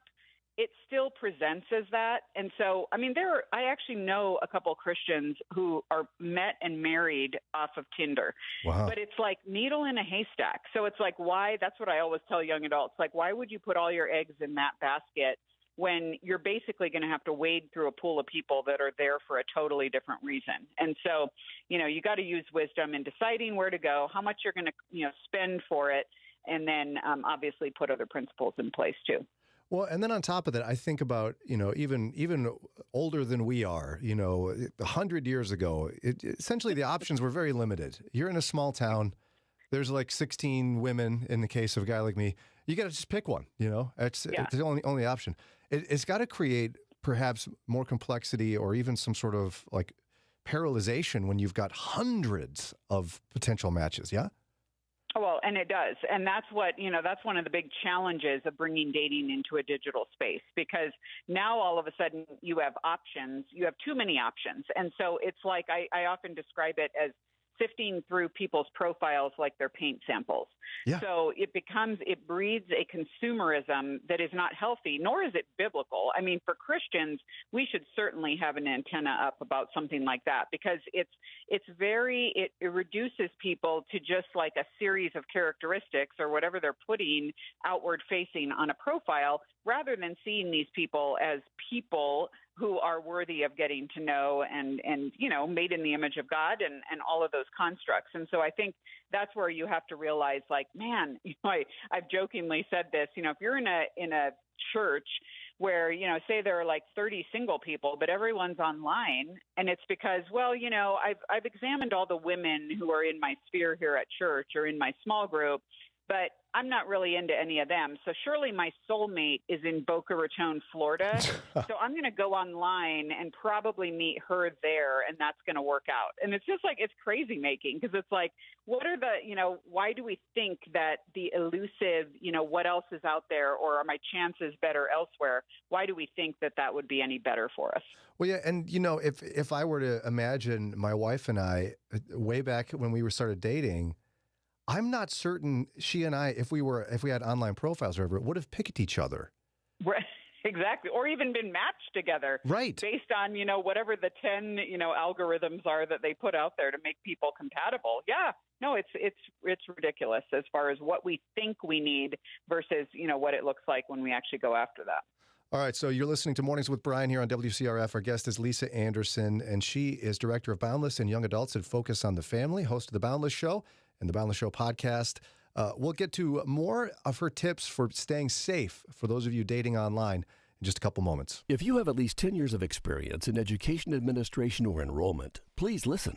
The Moody Bible Institute is hiring a vice president and dean of student enrollment services to lead the marketing, recruitment, and retention efforts for Moody's undergraduate, seminary, and aviation programs. Help us prepare the next generation of students to fulfill their godly calling. Learn more and apply online at moodyjobs.org. Enter keyword Vice President. That's moodyjobs.org, keyword Vice President. If you want your children or grandchildren to know the Bible, realign your family around God's truth.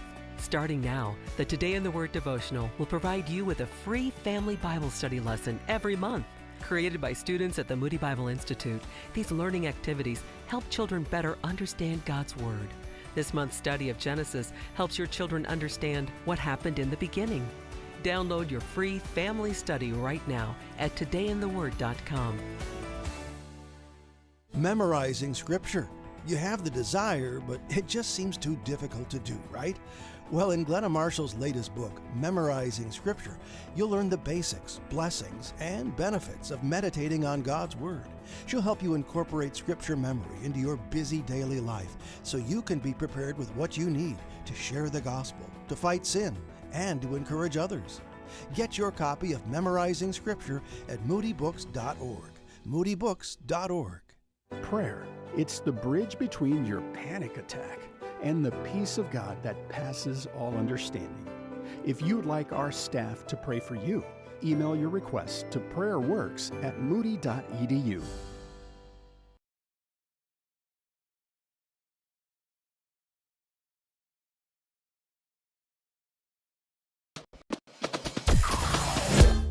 Mornings with Brian. Moody Radio Cleveland. 103.3 at 6 to 9 a.m.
WCRF Moody Radio Cleveland, Mornings with Brian. Lisa Anderson with us from Focus on the Family and The Boundless Show. We're talking about staying safe while online dating. Now, we've established some of the principles for those who aren't familiar with online dating and how that works before the break. So for those who wouldn't know about this, why would even safety be an issue for online dating? Why is that a thing to think about? Yeah, I think it's necessary to think about because rather than being introduced by a friend or meeting someone at church or whatever, this person, their first interaction with you, they can become or be anyone that they want to be. And so I often tell people this when I say about dating online. I wish it was called online meeting because it's really not dating. This does not become dating until you take this into real time and real space. I mean, until you do that, you have a pen pal. And that is, right. That's all you're working with. And you don't know that this person is who they say they are. I mean, they could have crafted anything on this platform. And so I think that's why we have to keep that in mind. And that's why I always encourage, really one of my first tips for those who are going to go online or go on dating apps is to decide what you want to put facing forward.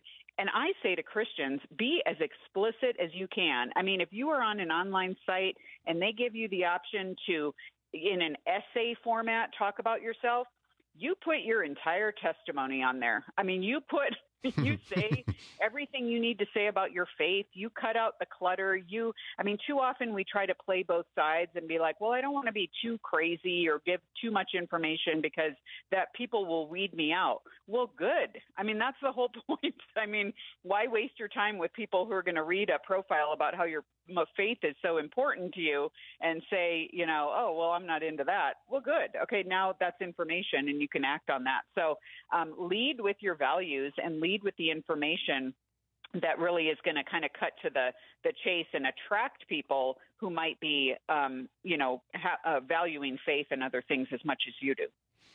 And, I'm imagining how there'd be a level of it being scary to physically meet with someone that's a total stranger on the internet.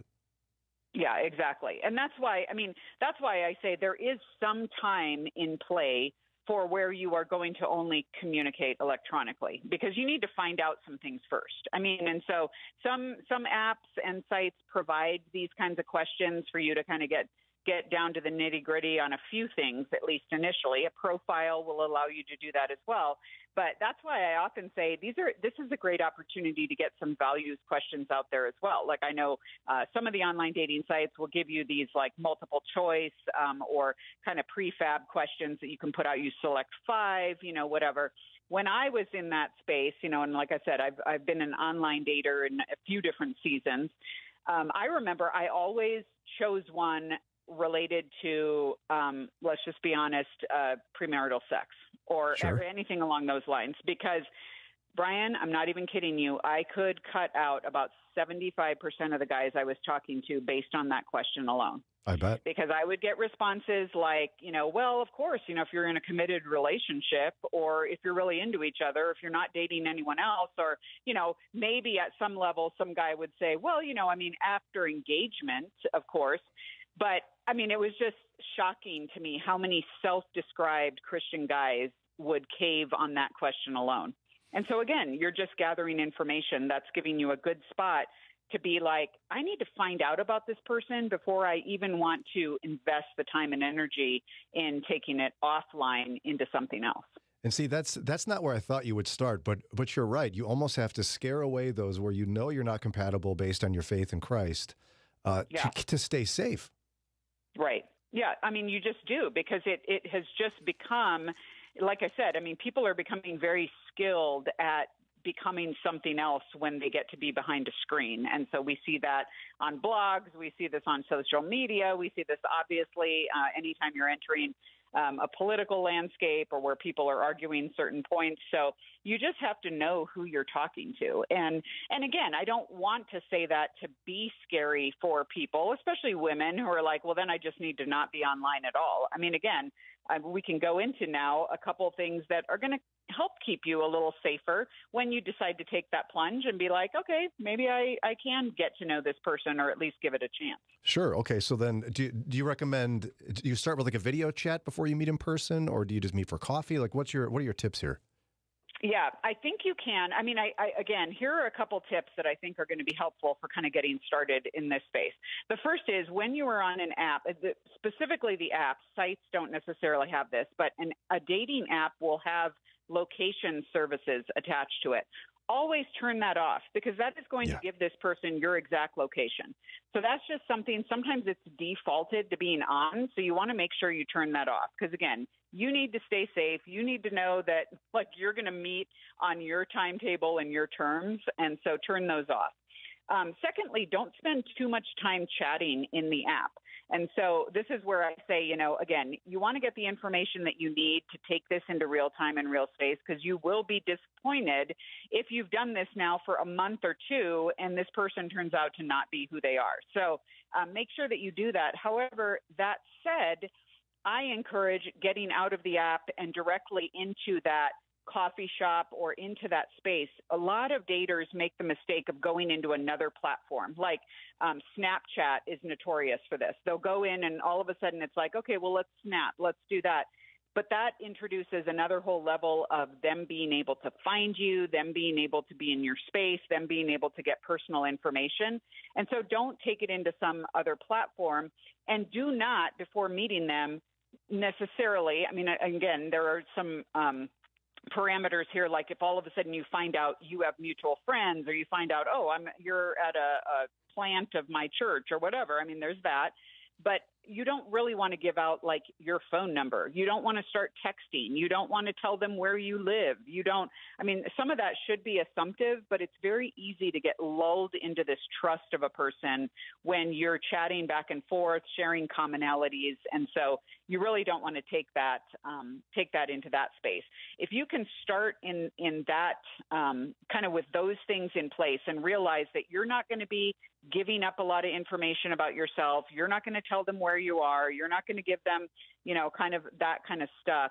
I think then you can kind of say, okay, now maybe it's going to get to the point where we can meet, and then in meeting, now we have another level of safety precautions as well.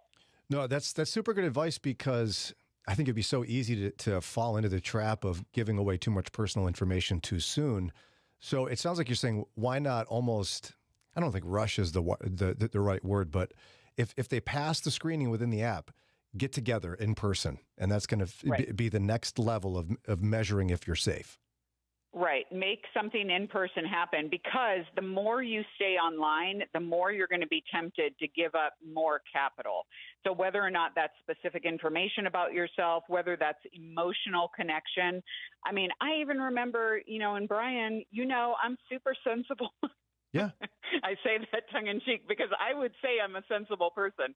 I remember just getting way connected to guys online, and all of a sudden we're in these deep conversations, and all of a sudden, and guys who are sneaky especially will do this to women who have these like bleeding hearts and like they want a project to rescue, or some guy to like help out.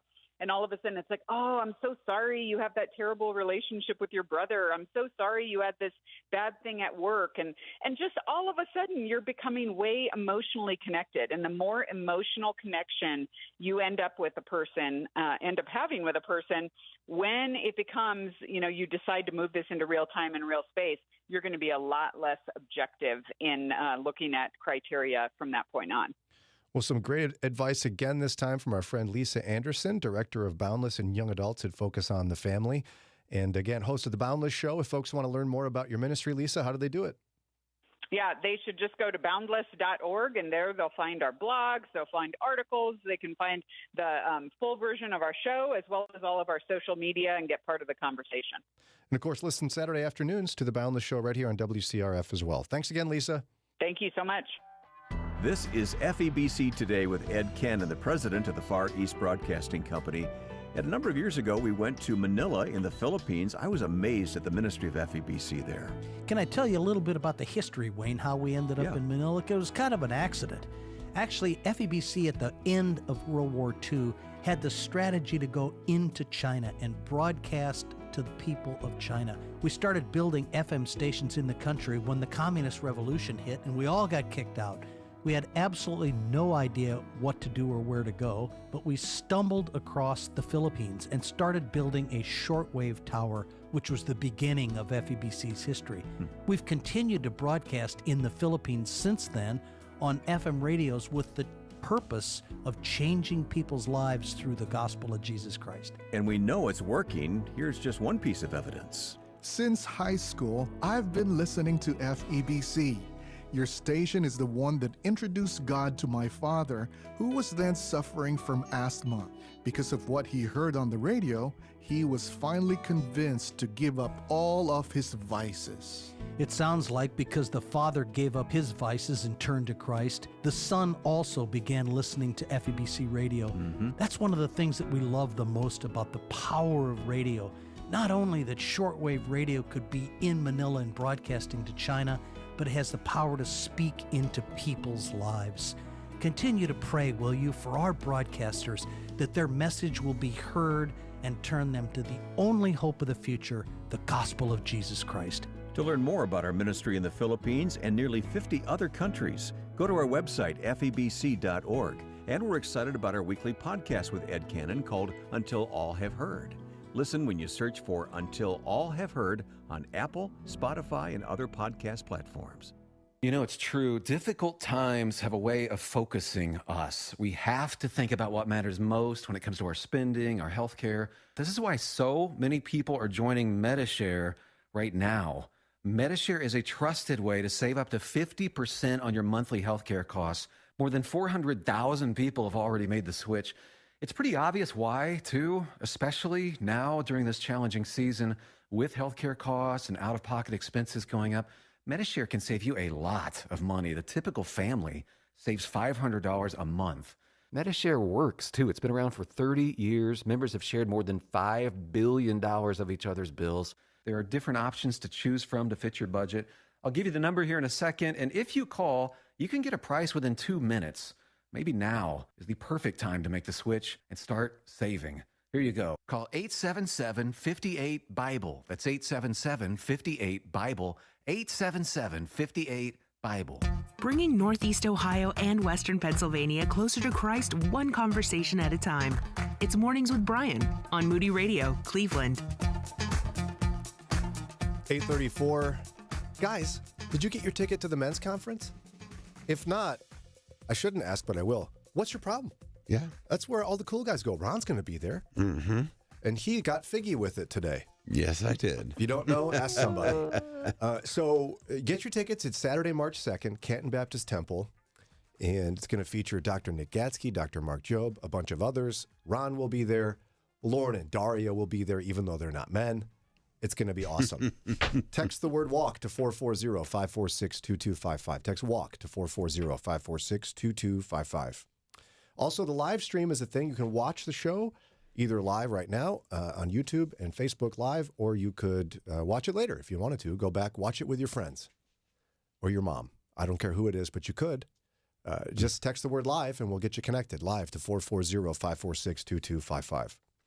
All right, so it's difficult to not say something about it, although our comments on the event will be very brief. Ron reported it. Mm-hmm. The Iowa caucuses are completed. Yep. And I would say we're now, in at least my mind, officially in the intensity of a presidential election year. Right. We've already had Vivek Ramaswamy drop out.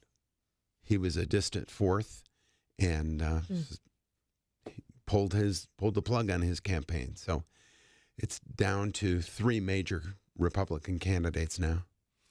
And it'll be something everybody watches and talks about. I used to love this time of year.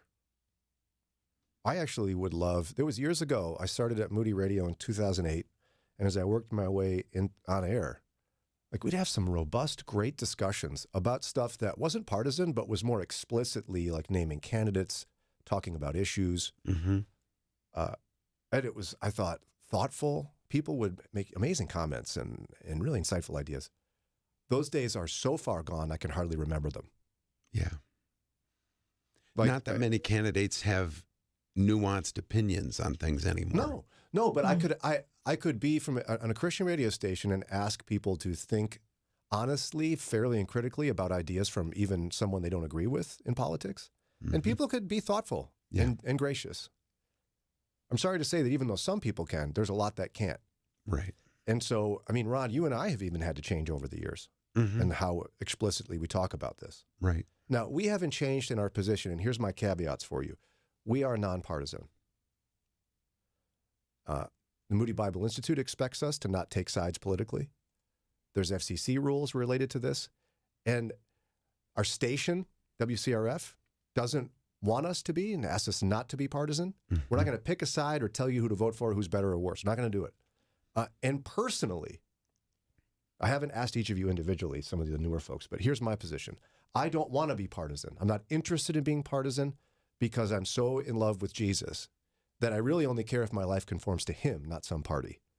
So I have a personal conviction not to be partisan. Yeah, I think there's too much overlap between American church and American politics nowadays. Yeah. And so that's where we're at. However, here's the challenge. I think it would be like, isn't it ostriches who stick their head in the sand? Who does that? Ostriches. Do they really do that? I think that's just a myth. I don't think they actually do that. We'll check on that for you. But pretend like it's real. We don't want to be those people. We can't spend the next year not just being like, oh, I don't know what's happening in the world. Maybe we don't have an election happening now. While some Christians are able to do that, others are, they have that vein in their forehead popping out about politics, you know? So we will talk about political issues that connect with biblical thinking. But honestly, I'm to the point where I really have to avoid as much as possible the names of any politicians because it's become a trigger. I'm kind of sad about it. Maybe you don't feel sad about it. You feel sad about it, Lauren?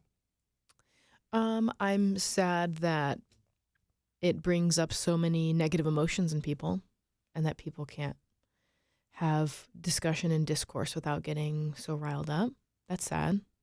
Yeah, somehow we've compartmentalized politics as Christians in America to the point that somehow people maybe unconsciously believe they get a pass from the gifts of the Spirit and Christian conduct in politics. Like you don't have to be patient, kind, gentle. You know, none of that. You can actually be apoplectic, one of my favorite words. So here's how we're going to tiptoe into this today. Lauren, you stumbled on an article from Apple News. I was like, ooh, fun. I don't look at that very much.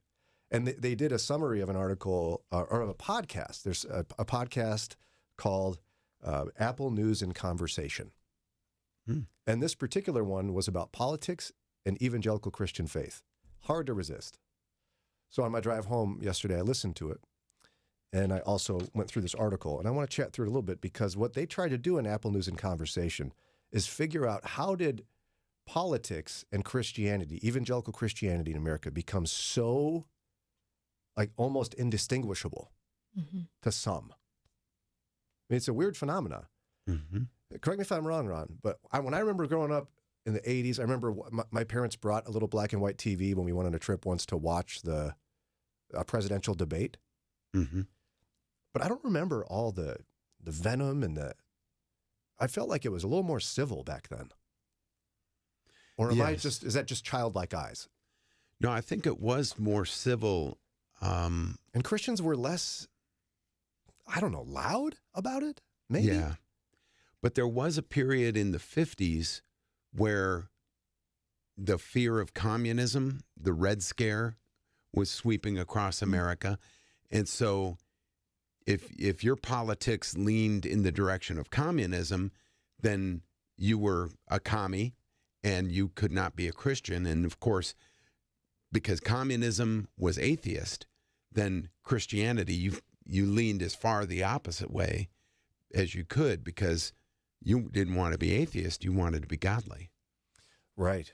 And so I think that set the stage, the foundation. Oh, I suppose I think you're right on that. Although I think in hindsight, as we look at that era of history and McCarthyism and the Red Scare, I think a lot of people are kind of embarrassed about how carried away Americans got. I mean, Senate hearings accusing people who were not communists of being communists and ruining their lives. Yeah, it's a black mark on the country now. Yeah, and so this guy, right, his name is Tim Alberta. He's a journalist. And they started this podcast episode about, how did this happen? Politics and Christians. He started us off by telling a story. He was raised a pastor's kid to the point that, his dad's senior pastor. He remembers going to the church to do homework. He took dates to Bible study. That's cute. I mean, wow, that's Christian. And his dad passed away in 2019. And he's been a writer who covers politics and such. Goes back home to his home church that he grew up in, and he's attending the wake or repast, whatever you call it in your particular corner of the world. And people started getting up in his face from the church. And they weren't sure if he's on the right team. Like, while his dad is in a box next to him, dead, who was pastor of their church, they were questioning his loyalty to a political cause as a Christian. And he was really taken aback. That's not the time or place. No. So he decides, he was kind of, boy, we need to do some sort of check on this. So as part of his eulogy the next day, he made some comments along the lines of, this happened yesterday. What are we doing here? We're followers of Jesus.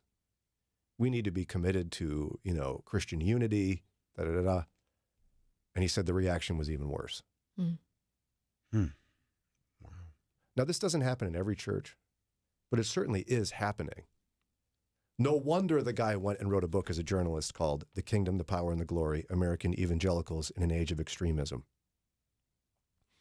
And so he says a couple of things, and I want to know what you guys think of this, because honestly, I haven't been around much of this in my personal life, partially because I intentionally avoid it. I don't want my faith in Jesus to be corrupted by politics. But here's how he starts off. There's a two-word phrase that you'll hear when you hang around evangelicals long enough, particularly political evangelicals. And that's the two-word phrase, under siege. It's a belief that the barbarians are at the gates, a belief that the hostile, godless, wicked secular culture and the hostile, wicked secular government are coming for Christians, that we're being persecuted, and that persecution will intensify. That's the mindset of a lot of these folks. And once you're there, then you can pretty quickly get to a place where you're willing to compromise some of your core values, your core beliefs, in the interest of keeping those enemies at bay, warding off those threats, and allowing the ends to justify the means. You're nodding a little bit, Ron. Yeah, I see that as you talk with some people or read some of the articles. They are kind of throwing Christianity to the wind in order to maintain the moral culture that they want.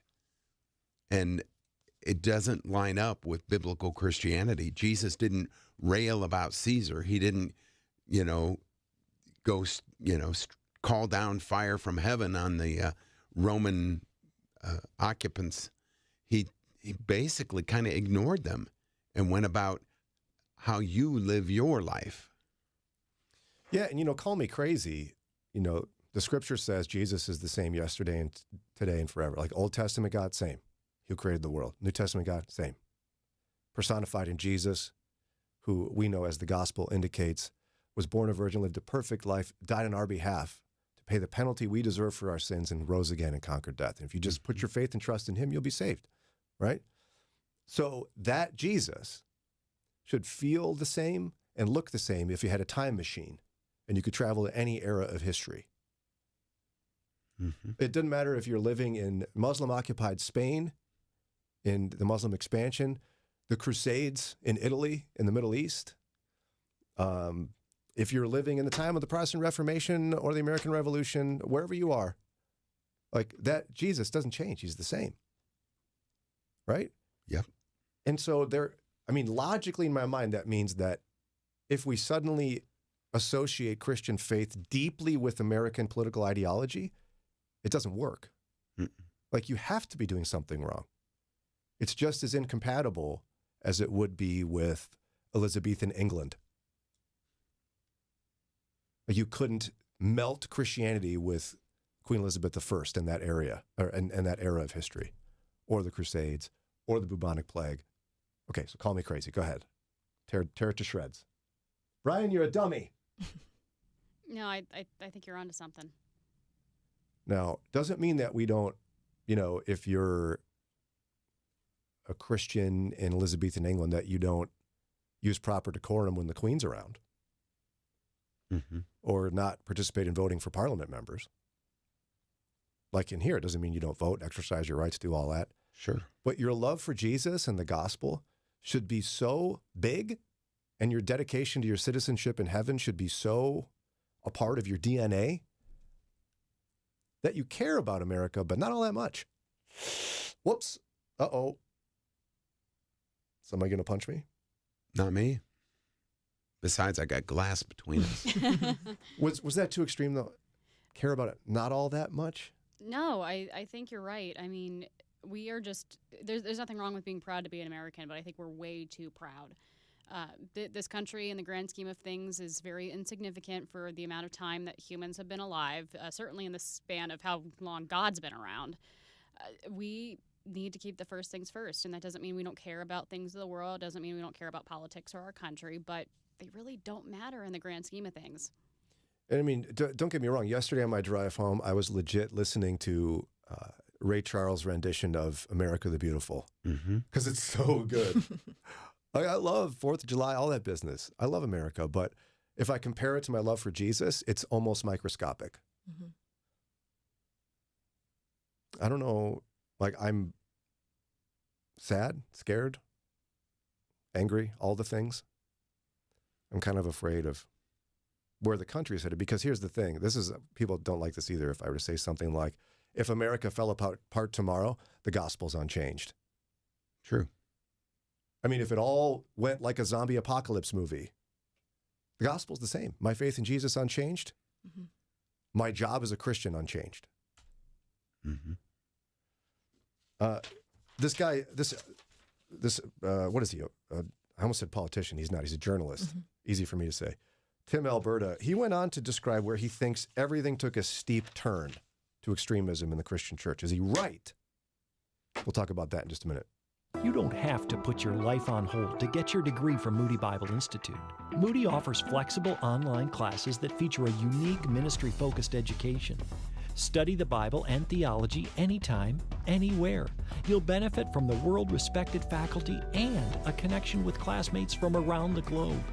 Invest in your future and get your bachelor's or master's degree from Moody Online. Learn more at moody.edu/online. That's moody.edu/online. The words you are about to hear are taken from letters sent in by members of the Trinity Debt Management Program. Dear Trinity, today I'm making my final credit card payment. Before I came to you, I was in a constant state of anxiety and panic, but now there is hope for my family's financial future. Working with Trinity made me understand that I'm not alone. You really do help people. Your kindness will never be forgotten. Without Trinity support, I would not have achieved my lifelong goal of becoming debt-free. We saved a lot on interest and penalties, of course, but the reward was the gift of human kindness. Trinity has carried me through a very difficult time in my life. You're amazing. I used to feel so anxious and hopeless. Now I feel grace and peace. God bless Trinity as you continue to help others become debt-free. If credit card debt has you down, call Trinity at 1-800-659-9838. That's 1-800-659-9838. Are you looking for candid conversation from a biblical perspective? You found it. It's Mornings with Brian on Moody Radio Cleveland. 850 WCRF. We like to talk about today's issues from a biblical perspective because one of my faves, Romans 12:2, that we're supposed to let the Word of God transform us into a new person by changing the way we think. As in, if you get saved and you're shocked at how much Jesus agrees with you, something's wrong. Because so much of the Christian journey is learning how sinful we are and how wrong we are, and how much we need to conform our lives even more so than we did today, to what Jesus expects of us. We're in the midst of a presidential election cycle now, full tilt, and I wish we could be more specific talking about politics in the show, but we really can't anymore. In the olden days, Ron and I could. It's too vicious and intense. And we don't want to be people promoting division by any sense. And we're also nonpartisan. So don't try to get us to be partisan. Don't try to read between the lines. I'm legitimately, personally nonpartisan. because I love Jesus so much. So if you, I think I heard him say, no, don't do that. You're not going to get anything out of it, okay? Now, there was an interesting podcast from Apple News and Conversation. It was an episode with a pastor's kid who's now a journalist.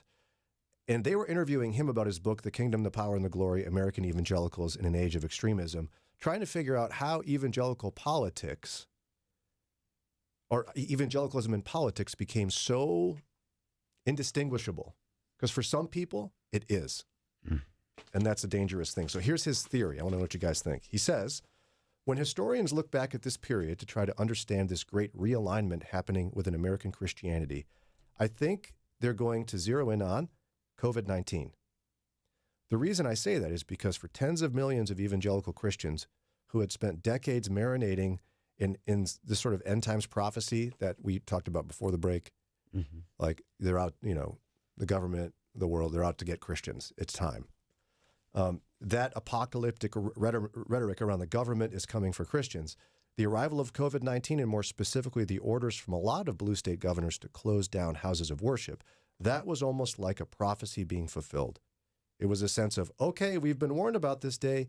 We knew this day was coming. The threat's here. And now what do we do about it? He said, I've met people who had been in congregations for 40 years, and they got up and walked away because their pastor decided to comply with the government and decided to close church, at least in-person church, for a number of weeks. They thought that was a betrayal of Scripture, a betrayal of their duty as Christians, and almost like a white flag of surrender to secularism. And it was coming for it. And so those individuals went to places that were willing to boldly talk about partisan politics and that like prophetic rhetoric from the pulpit. Because they were the ones that stayed open, no mask. Correct. All of that, yeah. That's his theory on when it really went south for American evangelicals, some of them. What do you think of his theory? It's something real tangible to grab onto. Yeah, I think that might have something to do with it. Just because COVID was such an uncertain and scary time, and people just lost their minds. And I think all of us are dealing with some sort of PTSD from it, to be completely honest, because we didn't know how dangerous this thing was. I think we all know someone that got very sick or even died from it. Yeah. There was just so much uncertainty. So I think he's right, but at the same time, I don't know if I can fully blame people for freaking out, because it was certainly probably the hardest thing most people in the modern age have gone through. Great point. Yeah, I think that's true. It's not that you can say what's wrong with people getting scared during COVID or angry. Oh, are you kidding me? It was scary. For some people, it was an economic disaster. Right. So of course they were angry.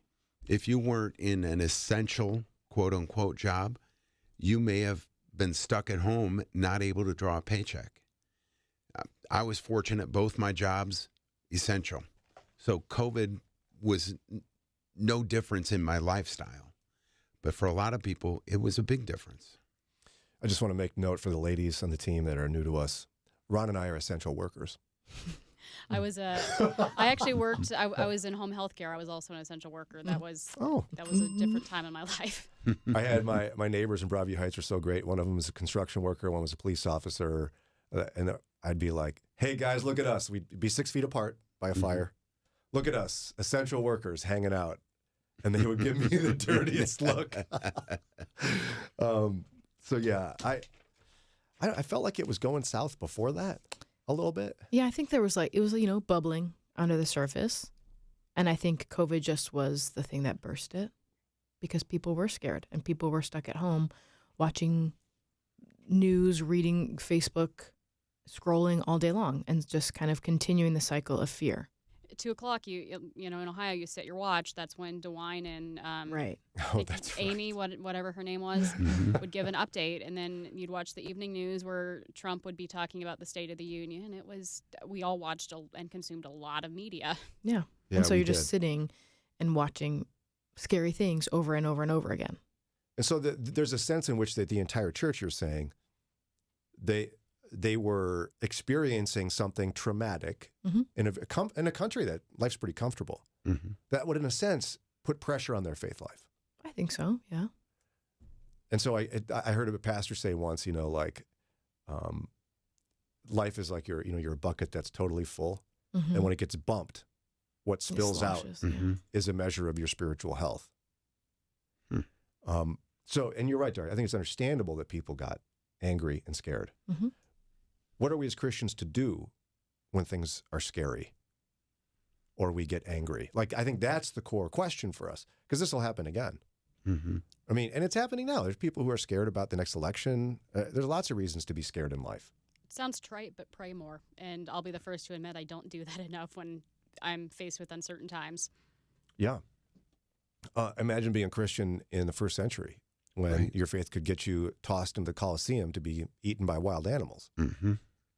Somehow they managed to leave with their faith intact to the point that the church grew like crazy, and they willingly went to their death. Right. Lauren, you were doing some looking up on fear and such, right? Yeah, the majority of the time, Scripture talks about fear. It talks about fearing God. It's it's not talking about fearing things in the world. We're called to not have a, spirit of, what is it? Anxiety? Is that the word that they use? That or fear. Yeah. Yeah. But see, people use that like crazy during the pandemic, faith over fear, but it could be used on either side. Everybody accused everybody else of being scared. Right. And everybody was scared. Everybody was scared. Yeah, looking back now, I think we can say everybody was scared. You were pregnant during the pandemic. I was. You had a baby during the pandemic. Yeah. I bet you were scared. I was scared, yeah. So how did that manifest itself? Did you, better question. How did you manage the fear with your faith? I think I had to trust that God cared more about me and my son than I did. That's hard. It is hard. Do you use like fasting for that? Like, how did you get to a point where you weren't like panicked? Because people who were pregnant at that time, I mean, yeah, babies are vulnerable. Yeah, and people were asked to give birth alone, have no one there with them. Yeah, it's scary. I think I just continually had to die to myself and say, even though I'm so scared, and even though I'm not sure what people are bringing into my house when they're coming to see my baby, I have to trust that no matter what happens, whether they bring COVID into this house, into this infant, or to me, no matter the outcome, God cares more about me and my health than I do. And his sovereignty will play out as exactly as he wants it. Exactly. Whether you're angry or scared or not. Yes. And I, my dear friend Nancy Kane, this is the Nancy show, Ron. Go ahead, say it. Yep. It's the Nancy show. I mean, Mornings with Nancy. She always says that pain and fear is an opportunity to grow. It's God's invitation to you. Will you grow? You don't have to say yes. I would hope that as we get into the year here, that we can have a significant number, if not, dare I say boldly, all of the Christian community in Northeast Ohio and Western Pennsylvania be people that are so focused on their love for Jesus that we aren't causing strife and concern in our communities. That when people see us, they don't know automatically who we support politically, but they sure know we're on Team Jesus. But maybe I'm just a dreamer. You could text with your thoughts or maybe tune in Friday, and we'll open up the phones and you can have at it. And Lauren will answer all of your concerns. Just kidding. Oh, wow. No, thanks. We'll do it together. But we got to run for now. Again, that was from a podcast, the most recent podcast episode. If you want to go listen to it, it's called